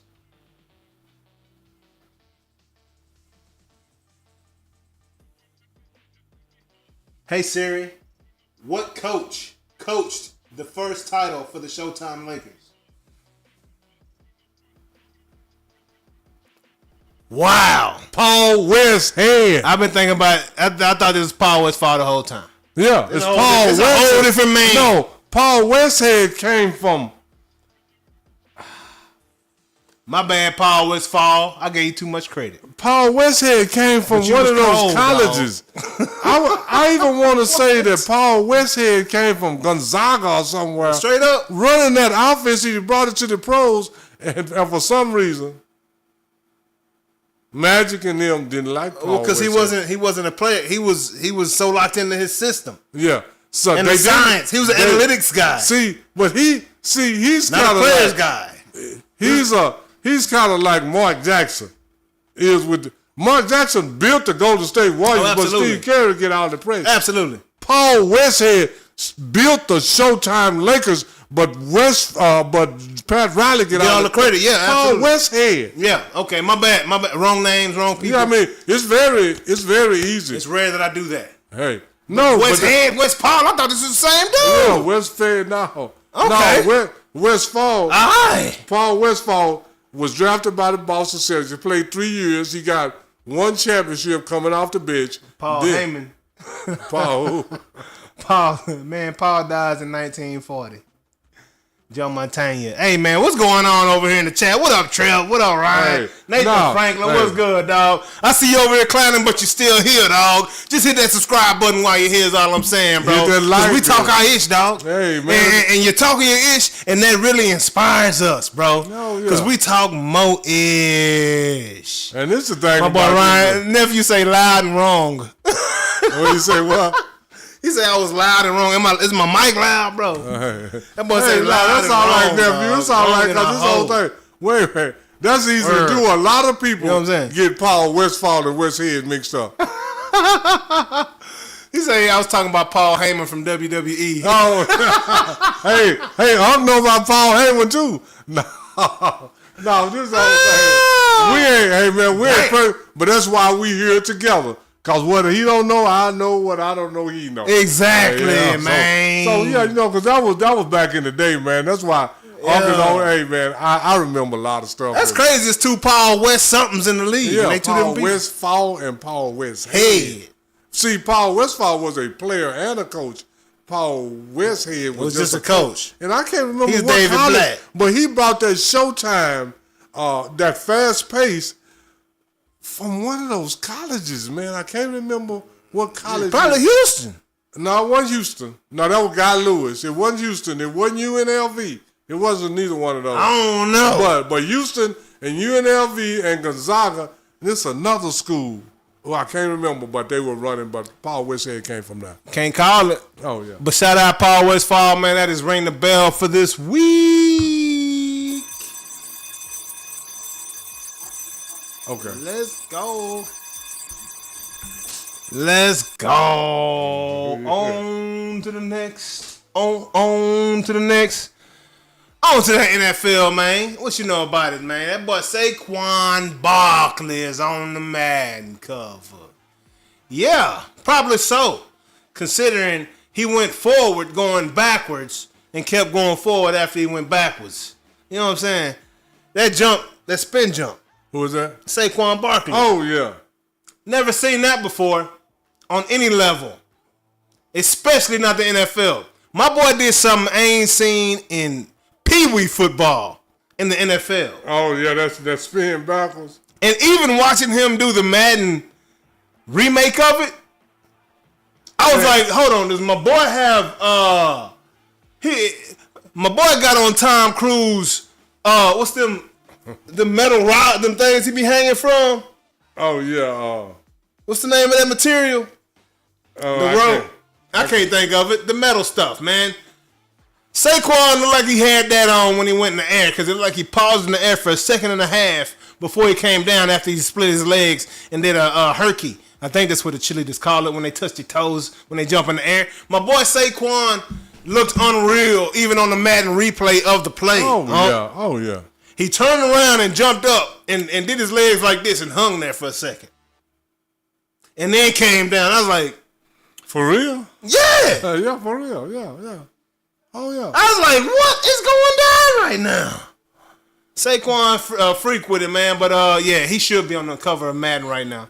Boy got that Super Bowl. Is it still a superstition on that? About the injuries? Yeah. I think somebody broke it. Year. Somebody broke it and then but then I think it happened again because Lamar went down. So it is. So it's kind of dying down. Yeah. Because it was like 6 or 7 years, maybe 8, 9. It was a while. Everybody got on there. Got injured. Got hurt the next season for a very substantial injury. I think it was Michael Vick and a lot of other people too. Wasn't Michael Vick on not there? like extreme hiccups or something. It was a bad knee injury or like it's some crazy stuff going on. So. Mike Vick went to jail. Jeez, bruh. That's worse than getting hurt. No, hey man, almost. Yeah, hey, that was worse than getting hurt. Almost. I'd rather Mike got hurt for 3 weeks of the rest of the season. Hey, at least he'd have been back next season. I value my freedom. For. I can live through a knee. I can't live through my freedom. Hey man, like they say, man, Mike Vin went to jail for dogs. Dana White getting millions for fighting humans. Anyway, that's something else. I'm just saying. It is what it is. That struck a chord in me, is what I'm trying to tell you. Mike Vick went to jail for 2 years for fighting dogs. Mike Tyson getting 40 million for beating up for knocking the poo-poo out of another man. You know what I'm saying? Yeah. Yeah, but specifically, Dana White has a whole league and he's getting millions off of humans beating the hell out of each other. For real. Yeah. Not on no Vince McMahon. Yeah, for real. For real fighting. But Mike got to go to jail. For fighting. I'm never going to get over that. Because that was my favorite football player.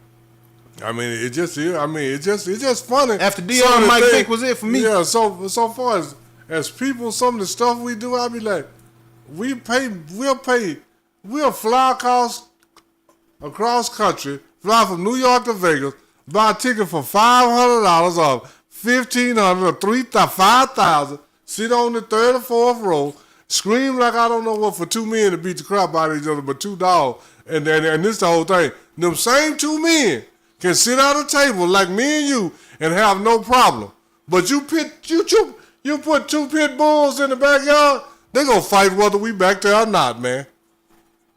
Skip Bayless face, man. It don't make sense, man. Before it's over, you can put some dogs in the backyard. Somebody got to exert dominance over the other one. Just do. Absolutely. That's just my opinion, but every time we wasn't even on my opinion. And after it's done once, the other dog just gonna roll over. Yeah, absolutely. Is Shay ever gonna come back? To what? To ESPN? Just to the world. Oh, he's on the internet. Ain't nobody watching it. Yeah. I mean, yeah, they watching. Not like they would. Yeah. That's crazy. Yeah. Speculation will hurt you. Boy. No, lies will hurt you. They speculate. Well, they mad at me and you about telling the truth about speculating. Speculation. It's no speculation that. That's a whole nother story. It is what it is. Let me hold that. Hey, he was about to get a big. You saw Steven? They got them $100 million. Yeah, he's finna get $100 million. He's about to get $100 million from ESPN. Nah, Busby.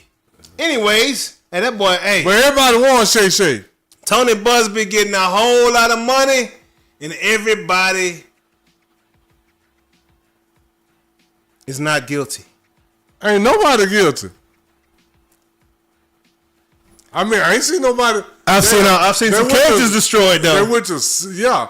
Deshaun Watson went from Dabo calling him the Jordan of football to Tony Busby. Football. My boy Diddy went from take that to Tony Busby. He went from take that to take that. You know what I'm saying? Mm-hmm. Shay went from Raw. They say they can't wear New York Yankees hats no more because of Diddy. Who can't wear New York hats? Nobody in New York. Because think about the name.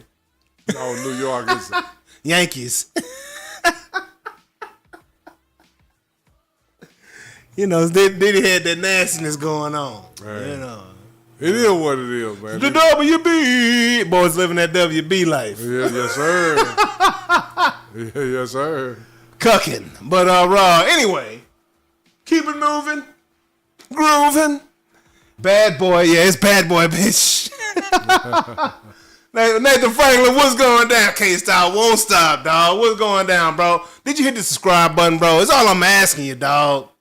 I'm asking you hit the subscribe button yet. And tell your homies, we cool. You know, tell your friends cool about us. Share it with them. You know what I mean? Hit that notification bell so you know when we coming on because we got watch parties. Can't wait till boys start fighting again. Oh, can't wait. I thought about adding that button. Won't wait. Can't wait. You know what I'm saying? But yeah, shout out Saquon on there, man. So moving along. Going backwards. Yep, can't do it. Won't do it. Can't go backwards, man. Ain't gonna do it like that. Ain't gonna do it to him. But yeah, so it's a few quarterbacks up there in Cleveland talking about Tony Busby and Deshaun Watson. Speaking of Cleveland. Speaking of the devil. Yeah, speaking of the devil. And he will appear. Yeah, we're going to stray off the devil. And we're going to get on something else. But anyway. Yeah. Oh, yeah, Shedeur winning the job. I mean, but. I mean, he was supposed to be the first round pick. From my understanding, it was his job to lose. Right? My boy got Joe Flacco, Kenny Pickett, and Dylan Gabriel. They gave Shedeur. This is basically like Tyson Punch-Out. All right? You got to beat Glass Joe. You got to beat Sandman. And you got to beat Mike on Punch-Out. Now, I don't know who Mike Tyson is on that Cleveland roster right there. I guess Joe Flacco would be Mike Tyson. Right? I don't know. Yeah. But, bro, if you ain't better than Joe Flacco, Kenny Pickett, and Dylan Gabriel, bro, you know what I'm saying? You ain't that good. You ain't that good, dog. And Shedeur is doing exactly what we thought he would do. He is who he. Let me hit the button. If you want to crown them, then crown their ass. He is who we thought he was. He is who we thought he was. If you want to crown him, then crown him. You can crown him. Yeah. He's the best quarterback in Cleveland right now, man. And he's proven it in OTAs, rookie minicamp, all that good stuff. Is your butt still, is it still going? Oh, it's spinning. What's that? Nah, I see you hit the button, it's still on. Oh, yeah, no, we good. We good. Oh, okay. He's proven himself, man. Oh, yeah. What y'all think about it? Hold on. Please, Paul. Remember, he's coming from G League. Uh-oh. I don't know what we're talking about right now, Nathan. But Shedeur is, he's going to be a hell of a quarterback in the NFL, I believe. As long as it. And look, I can't even say as long as they let him throw the ball. Because he's used to playing in a place where they couldn't block. Shedeur hadn't seen good blocking since he'd been in college. Oh, yeah. Cleveland is a perfect place for him to go succeed. Yeah. The only thing that Shedeur got, the only reason that it's not a perfect place for him to succeed, because so many quarterbacks done went there to die, man. Oh, yeah. I mean, Cleveland, he don't have nothing. Because this is the thing. If Shedeur can bring Cleveland Browns back to respectability, he better than I even thought he was. I think Shedeur's mentality right now is the perfect mentality for Cleveland. Yeah, they need somebody like, okay, y'all. Coming in. Not as a veteran that's already proved himself. No, and then y'all tried to knock me down. Y'all tried to say. He's coming in to prove himself, and he's got the skill. Yeah. Coming in to prove himself. He don't need A+ O-line to block for him. But the kid has great study habits and professional tendencies already. All that's great, but the organization is terrible. Oh, for sure. That's got a lot to do with it. You gotta have this is the thing. You gotta have somebody that can shift the system. Can the Cleveland organization build around Shedeur enough to make Shedeur be successful? Shedeur mentality is I don't even give a damn. No, he don't give a damn, but you're gonna have to have some help. I'm just saying. You gotta have a little help. Yeah. You gotta have a little. I'm not even talking about Super Bowls. I'm just talking about winning games. Yeah, that's how I say respectability. I didn't say Super Bowl. I just want to win a game. Another game. That's respectability. If he can bring them back to respectability, he's better than anybody ever thought he was. Because to bring the Cleveland Browns, and I'm not talking no one good year, and then respectability is 3, 4, 5 years of 9, 10, 11 wins.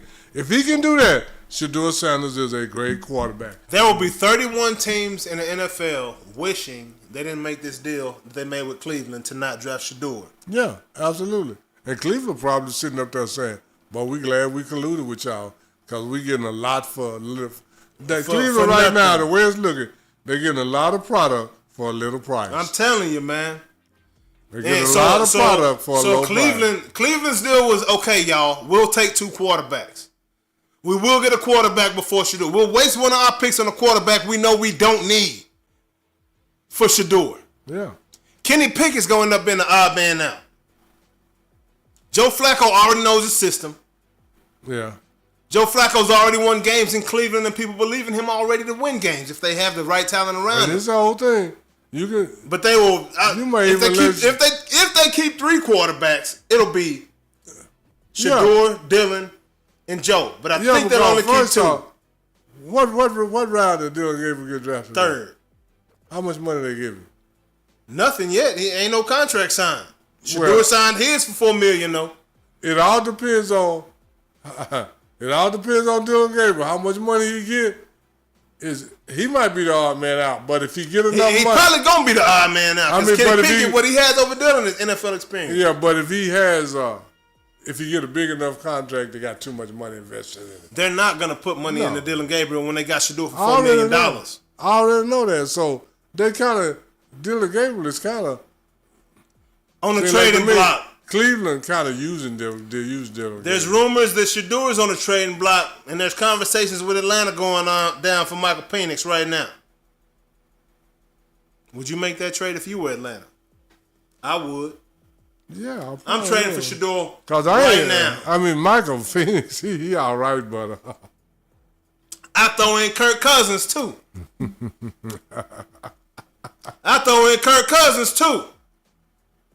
Kirk Cousins and Michael Penix right now for Shedeur in Atlanta.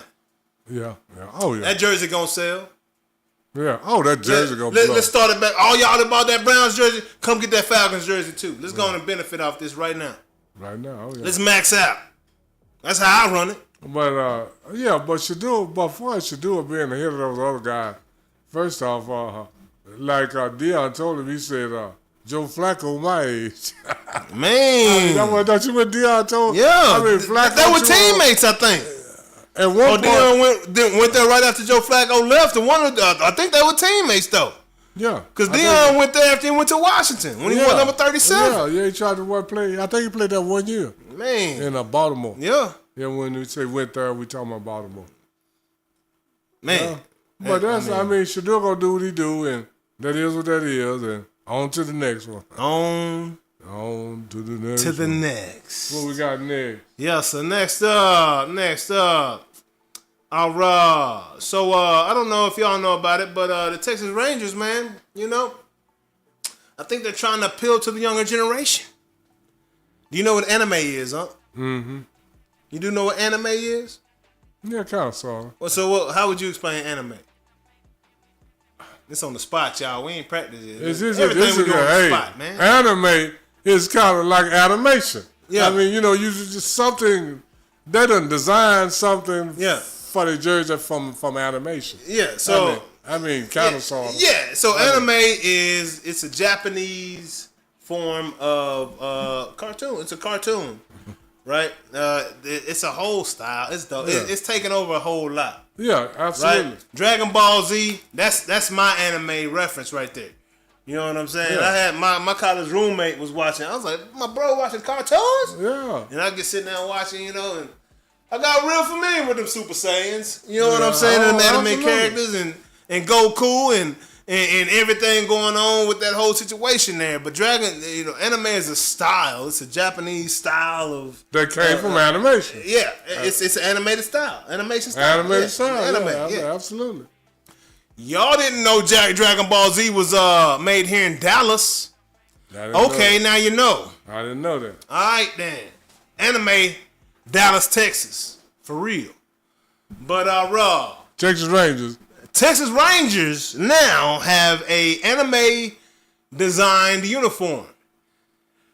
And I just spoke about Goku. So when Goku powers up in his anime form, he does this whole thing and you see lightning bolts flaring through his body and his hair and everything. Hence the Texas Rangers new uniform. Anime. It's got the Japanese characters right here. I don't know exactly what it says here. But it's got the lightning bolts flaring through the uniforms. They're jolting up to become their Super Saiyan form from the original Goku. Oh, yeah. Right? So it's what you think about these jerseys as you look at them? I'm curious to see what the pants look like. That's what I want to say. Hey, the jersey looks sweet. Yeah. It looked like it's kind of 3-dimensional or whatever. It's just an eye-catching jersey. Yeah, they got the electricity flowing through that thing. And this is the whole thing. When I had some more colors in it. When I first heard the word anime, I was like, this got something to do with animation. Yeah. Because I'm smart enough to know that all these words, I mean, root word. Yeah, I mean, what's the root? What did it prefix, come from? suffix? Yeah, what did it come from? Yeah. Anime sounds like anime. So when I say anime, I went and looked it up. I was like, oh, it comes from animation. Yeah. I don't need to know no more. It's a Japanese style, though. I mean, it may be Japanese style, whatever, but when I seen anime, I already had the idea that it came from animation. Absolutely. And I didn't do a lot of research. I researched enough to know they come from animation because it's kind of easy to tell, anime. Man, hold on. We got to go to the... All right, so my boy, going back to Shedeur, my boy Nathan Franklin, I got to say something. As a starter, though, pump the brakes? Hold on. We got to go back to these Shedeur comments, because I'm curious to see what y'all got to say about this. What's somebody saying? Let me see. What up, Jericho? Is that Chris Jericho? No, what up, Jericho? What's going down? Chris Jericho? Well, remember, he's coming from a G. Didn't you have a lot of trouble with the wrestles in Boston? I heard you had trouble with the Irish before. Nah, bro, we know the dame over here. I don't know who you talking about, Jericho. Nathan Franklin, pump the brakes. Joe Flacco has a Super Bowl.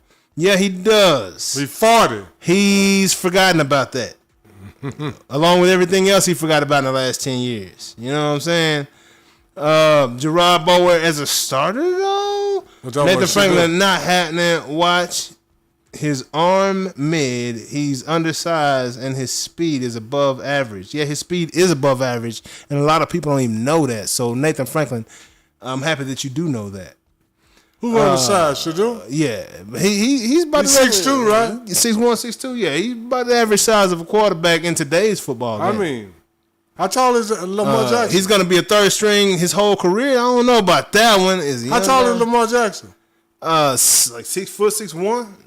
How tall is... he might not be as tall as Shedeur. How tall is Aaron Rodgers? He's a lot 6'2", right? Yeah.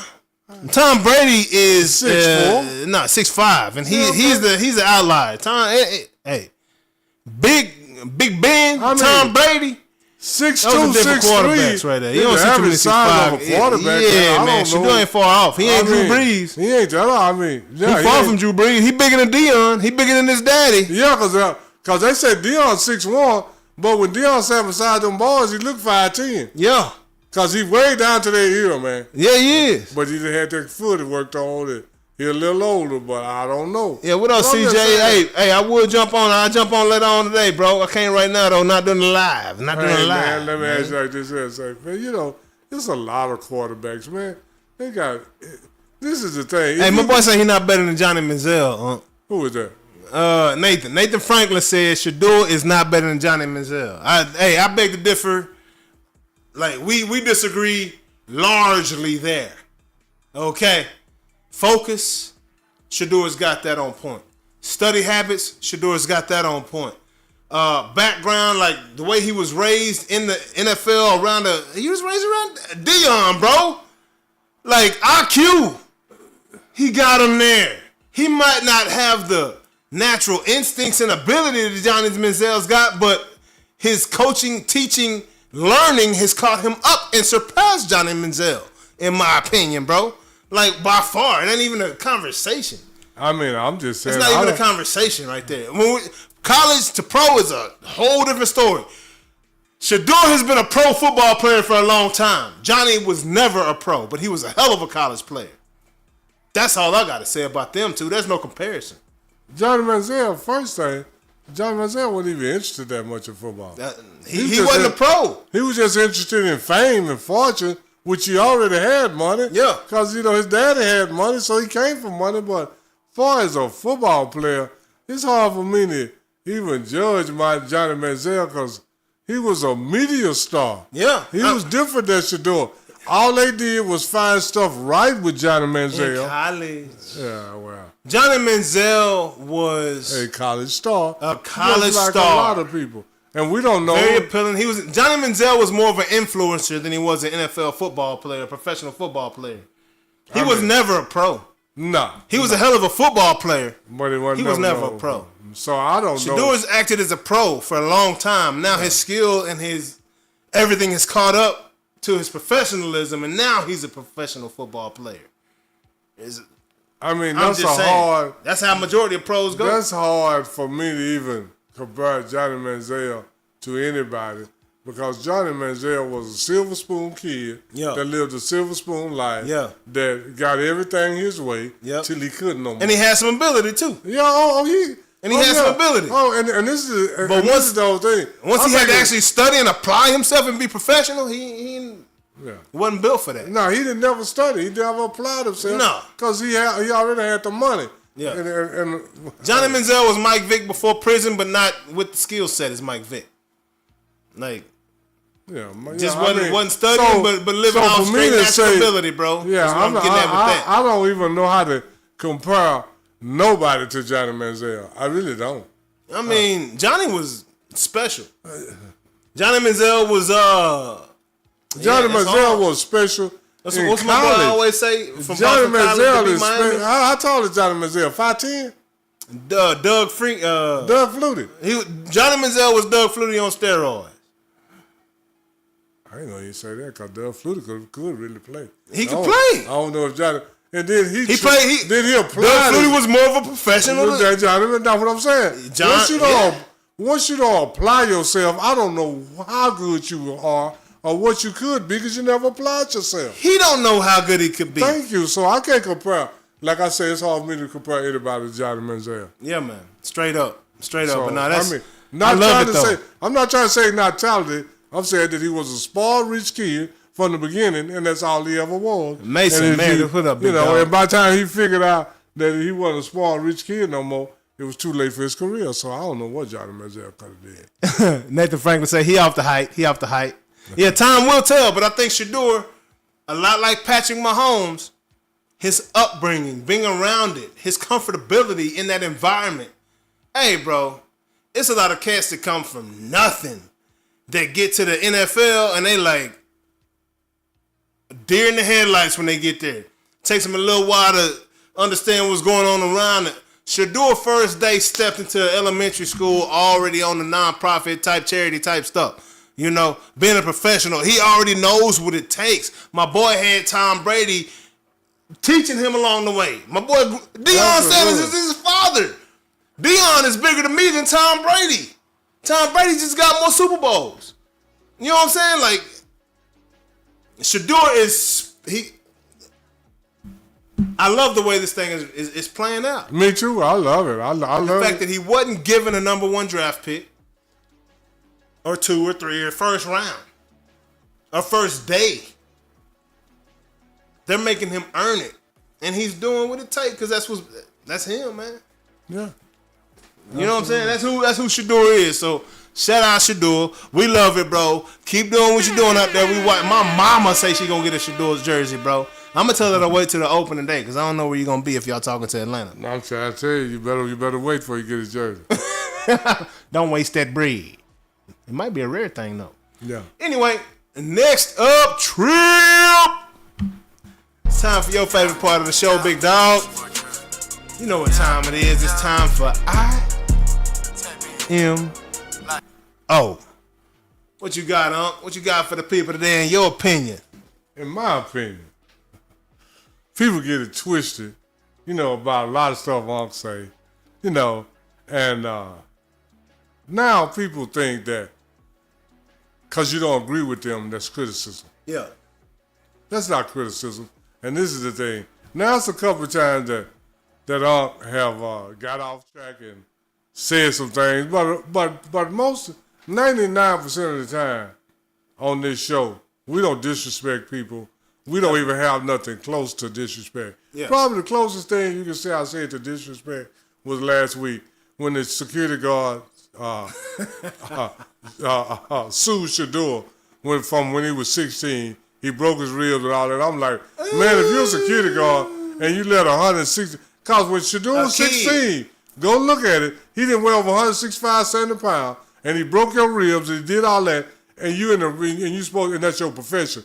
But anyway, that's not what I'm here to talk about. I'm here to talk about, now, that's the closest I've ever come. Hold on. Security guards are supposed to be securing the whole perimeter. Yeah, and that includes the 16-year-old kids. On the perimeter. Yeah, on the perimeter. whether you securing them or securing them from doing something to somebody else. Boy, but it sounds like you couldn't do your job. That's not my fault. He's tough. But they take some of the stuff, and I don't quote nothing but facts. It is no disrespect for me to say that Michael Jordan is 0-6 against Larry Bird in the play. He didn't win a game against Larry Bird in the playoff. That's no disrespect to say that Detroit Pistons beat him 4 times before he beat them. No, 3 times. That's no disrespect. That's a fact. To say that Shaq got swept 6 times, that's no disrespect to you, Shaq. That's a fact. And if anybody don't like the facts, you should have worked harder when you were in there, and the facts might have been different. And that's just a fact. That don't mean I don't like you, or I'm picking on you, or I disrespect you. It's just the fact that we are here to tell the facts. So when somebody sit up and say, oh, so-and-so is this or that, I'll say, wait a minute, remember when this happened? Not so fast, my friend. Got a lot of Lee Corso at me. Yeah. But I'm like, not so fast, my friend. And in my opinion, people get it twisted. The facts, if the facts hurt your feelings, that means you didn't try hard enough when you was doing it. Yeah. Period. The facts shouldn't hurt your feelings. The facts are the fact. You got 4 rings, you got 5 rings, you got 6, you got 11, that's a fact. You got 3 defensive players of the other year, that's a fact. One player got more rebounds than another player, that's a fact. You won MVP, that's a fact. You got 10 scoring titles, that's a fact. You got swept how many times? 6 times, that's a fact. All these are facts. So don't be mad at me. Be mad. If you don't like the facts, the only person that you can be mad at is yourself. Hey. That don't mean we don't like you or respect you, though. No, you did it. We wasn't there. No, I tell the facts on me, J.A., Shaq, Michael Jordan, Larry, and all these people. I mean, when I say that Kobe Bryant has the lowest shooting percentage of anybody ever won Finals MVP, that ain't nothing personal against Kobe. What you say, the truth hurt, lies feel good, huh? Yeah, just look it up. Michael Jordan has got the 2nd lowest shooting percentage of anybody ever. I mean, I love it. I mean, AI is my dude, but that don't mean that he don't have the lowest shooting percentage of anybody ever win the scoring title. Yeah. Somebody got to have it. Somebody got to do it. Yeah, somebody. But that Kobe don't mean got the most misses ever in the history of the game. Kobe, yeah. Somebody got Brett Favre got the most incompletions. Somebody got to do all that. So that's not personal. That's not no attack. That don't mean you wasn't great. That don't mean you wasn't great. That just mean that you wasn't perfect. And who is? Jesus Christ. Jesus Christa. And I don't know if he'd have gone 20 from 3. And that's my opinion. That's my opinion. Great opinion right don't now. Get the facts. Don't let all facts get you twisted so much that you think it's my opinion. Because it ain't my opinion, it's the facts. Yeah, but this is his opinion, though. And in my opinion, I had to switch the whole game up after a statement was said earlier during our show. Thank you, nephew Ryan. Nike, you been slipping, dog. Nike, you been slipping. Nike been slipping since. Nike been slipping since about 2009. Now, I did get the blood of Jesus 33s. Them all red Jordan 33s, because they was just all red and drippy with some icy white bottoms on them. And I had to go in and get them one time with the strap on them. And I got a strap too, which reminded me of the 90s when Tinker Hatfield was there using them straps with them Marauders and them Dions and them other shoes he had going hard. Nike. Hey, I don't know what you're going to do, dog. Tinker Hatfield ain't here no more. You know what I'm saying? That's the last time y'all was really ever killed a game. Matter of fact, y'all need to be paying Adidas some of y'all money, bro, because Jordan didn't want to sign with y'all, and y'all designed y'all first Jordan. That Jordan 1 after an Adidas. Adidas. Yes, sir. Run DMC, Shell Toes. You know? AE. James Harden, Adidas still reinventing themselves with cool designs. Yay. Got them Yeezys. Went hard for a little spurt there. Till my boy went ham in the mouth. You know? Y'all might need to go on and rehire Ye. Y'all might need to go on and rehire Kanye West to come and be on your design team at Nike is all I got to tell you. Because like I said earlier in this show, there's no reason the KDs, the Lucas, and the Ja Morants, 3 of your premier players in the league, had a damn similar shoe. I tell you what, take a Hatfield wasn't gonna have no Jordan looking like no Pippen, looking like no Barkley, looking like no Hardaway, looking like no Tim Hardaway. All of them looking like no Barry Sanders, looking like no Dion, looking like no Marauder, looking like no Bruce Smith. Take a Hatfield had them designs on deck, homie. Nike, you're slipping, dog. You're slipping and you ain't gripping because people ain't wearing your shoes. Christian Dior, Louis Vuitton, Gucci, Balenciaga, Ferragamo even, eh? Oh, yeah, and then now all the shoe brand got sneakers. Mari, all of them. Yeah, all that. All of them. Yeah, Trump got shoes. Boy. Going for $200. Nike, y'all got to do something, dog. Because like my boy Ryan say, hey, man, I guess it is getting more like the 60s and 50s around here. Well, you know one thing about slipping. What's that? When you keep on slipping, you'll start sliding. When you start sliding. Once you start slipping, slide, you finna slide away. Man. About to slide away, and then you got Hokers and Clouds and these other companies coming around here. Skechers and everybody doing something that you ain't doing. Nike? Yeah. You know what I'm saying? You ain't that cold. But you are, though. You still got, you don't have a grasp on the market like you used to. No. You know, that got to hurt a little bit. You know what I'm saying? In my opinion, yeah, Nike slipping. They slipping where they falling. You know what I'm saying? They still living off old success, living off them retros. And the retros ain't even good as the original retros. Because the material ain't the same. Because the quality is down. Used to be leather back in the day. I don't know what this is y'all got on the shoes. Used to be suede, soft leather back in the day. I don't know what this is you got on the shoes, man. Some Naugahyde or something. You know what I'm saying? How you gonna have knockoff suede? How you gonna have knockoff soft leather? Soft leather a knockoff of suede. You got knockoff soft leather, man. Hey, Nike, y'all gotta switch the game up. And in my opinion, they need to go and hire Kanye West. Kanye got something for them shoes, man. His shirt design's pretty cool too. It makes sense what he do now. Oh yeah.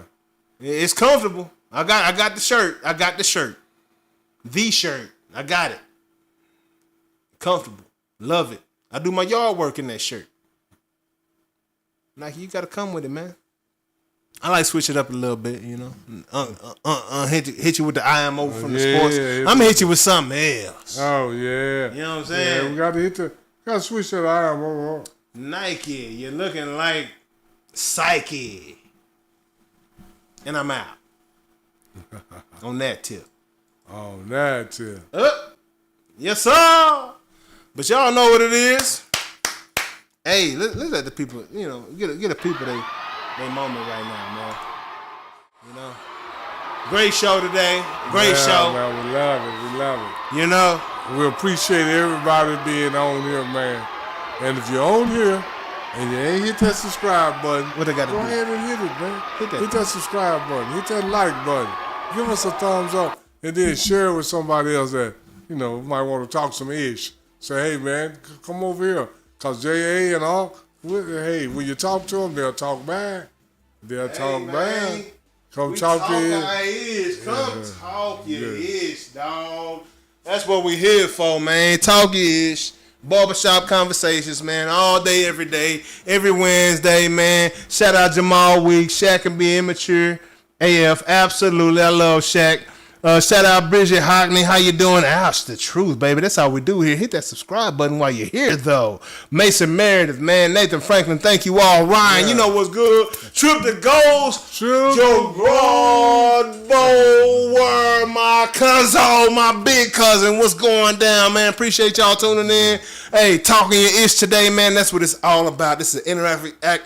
Woo. Interactive experience. Thank you. I ain't got to run it back. Got me. Hello. I fumble. He pick it up and scored the touchdown, man. That's how we get down on Noonish, man. Appreciate y'all tuning in. Every Wednesday. Sometime around Noonish. Hey, got to hit that notification bell, man, so you know when we having that watch party, though, baby. But, hey, we'll see y'all later on. Appreciate it. Yeah. Noonish. Noonish. Noonish. Noonish Wednesday. Noonish. Noonish Wednesday. Noonish. Noonish Wednesday. J.A. he was major league playing around with them bats. Kia OG making plays on the track. Sports and technology we mix it in with facts. Catch him every Wednesday to like double tap. A lot of interviews with ballers and them winners. Yeah. Jay on Notre Dame.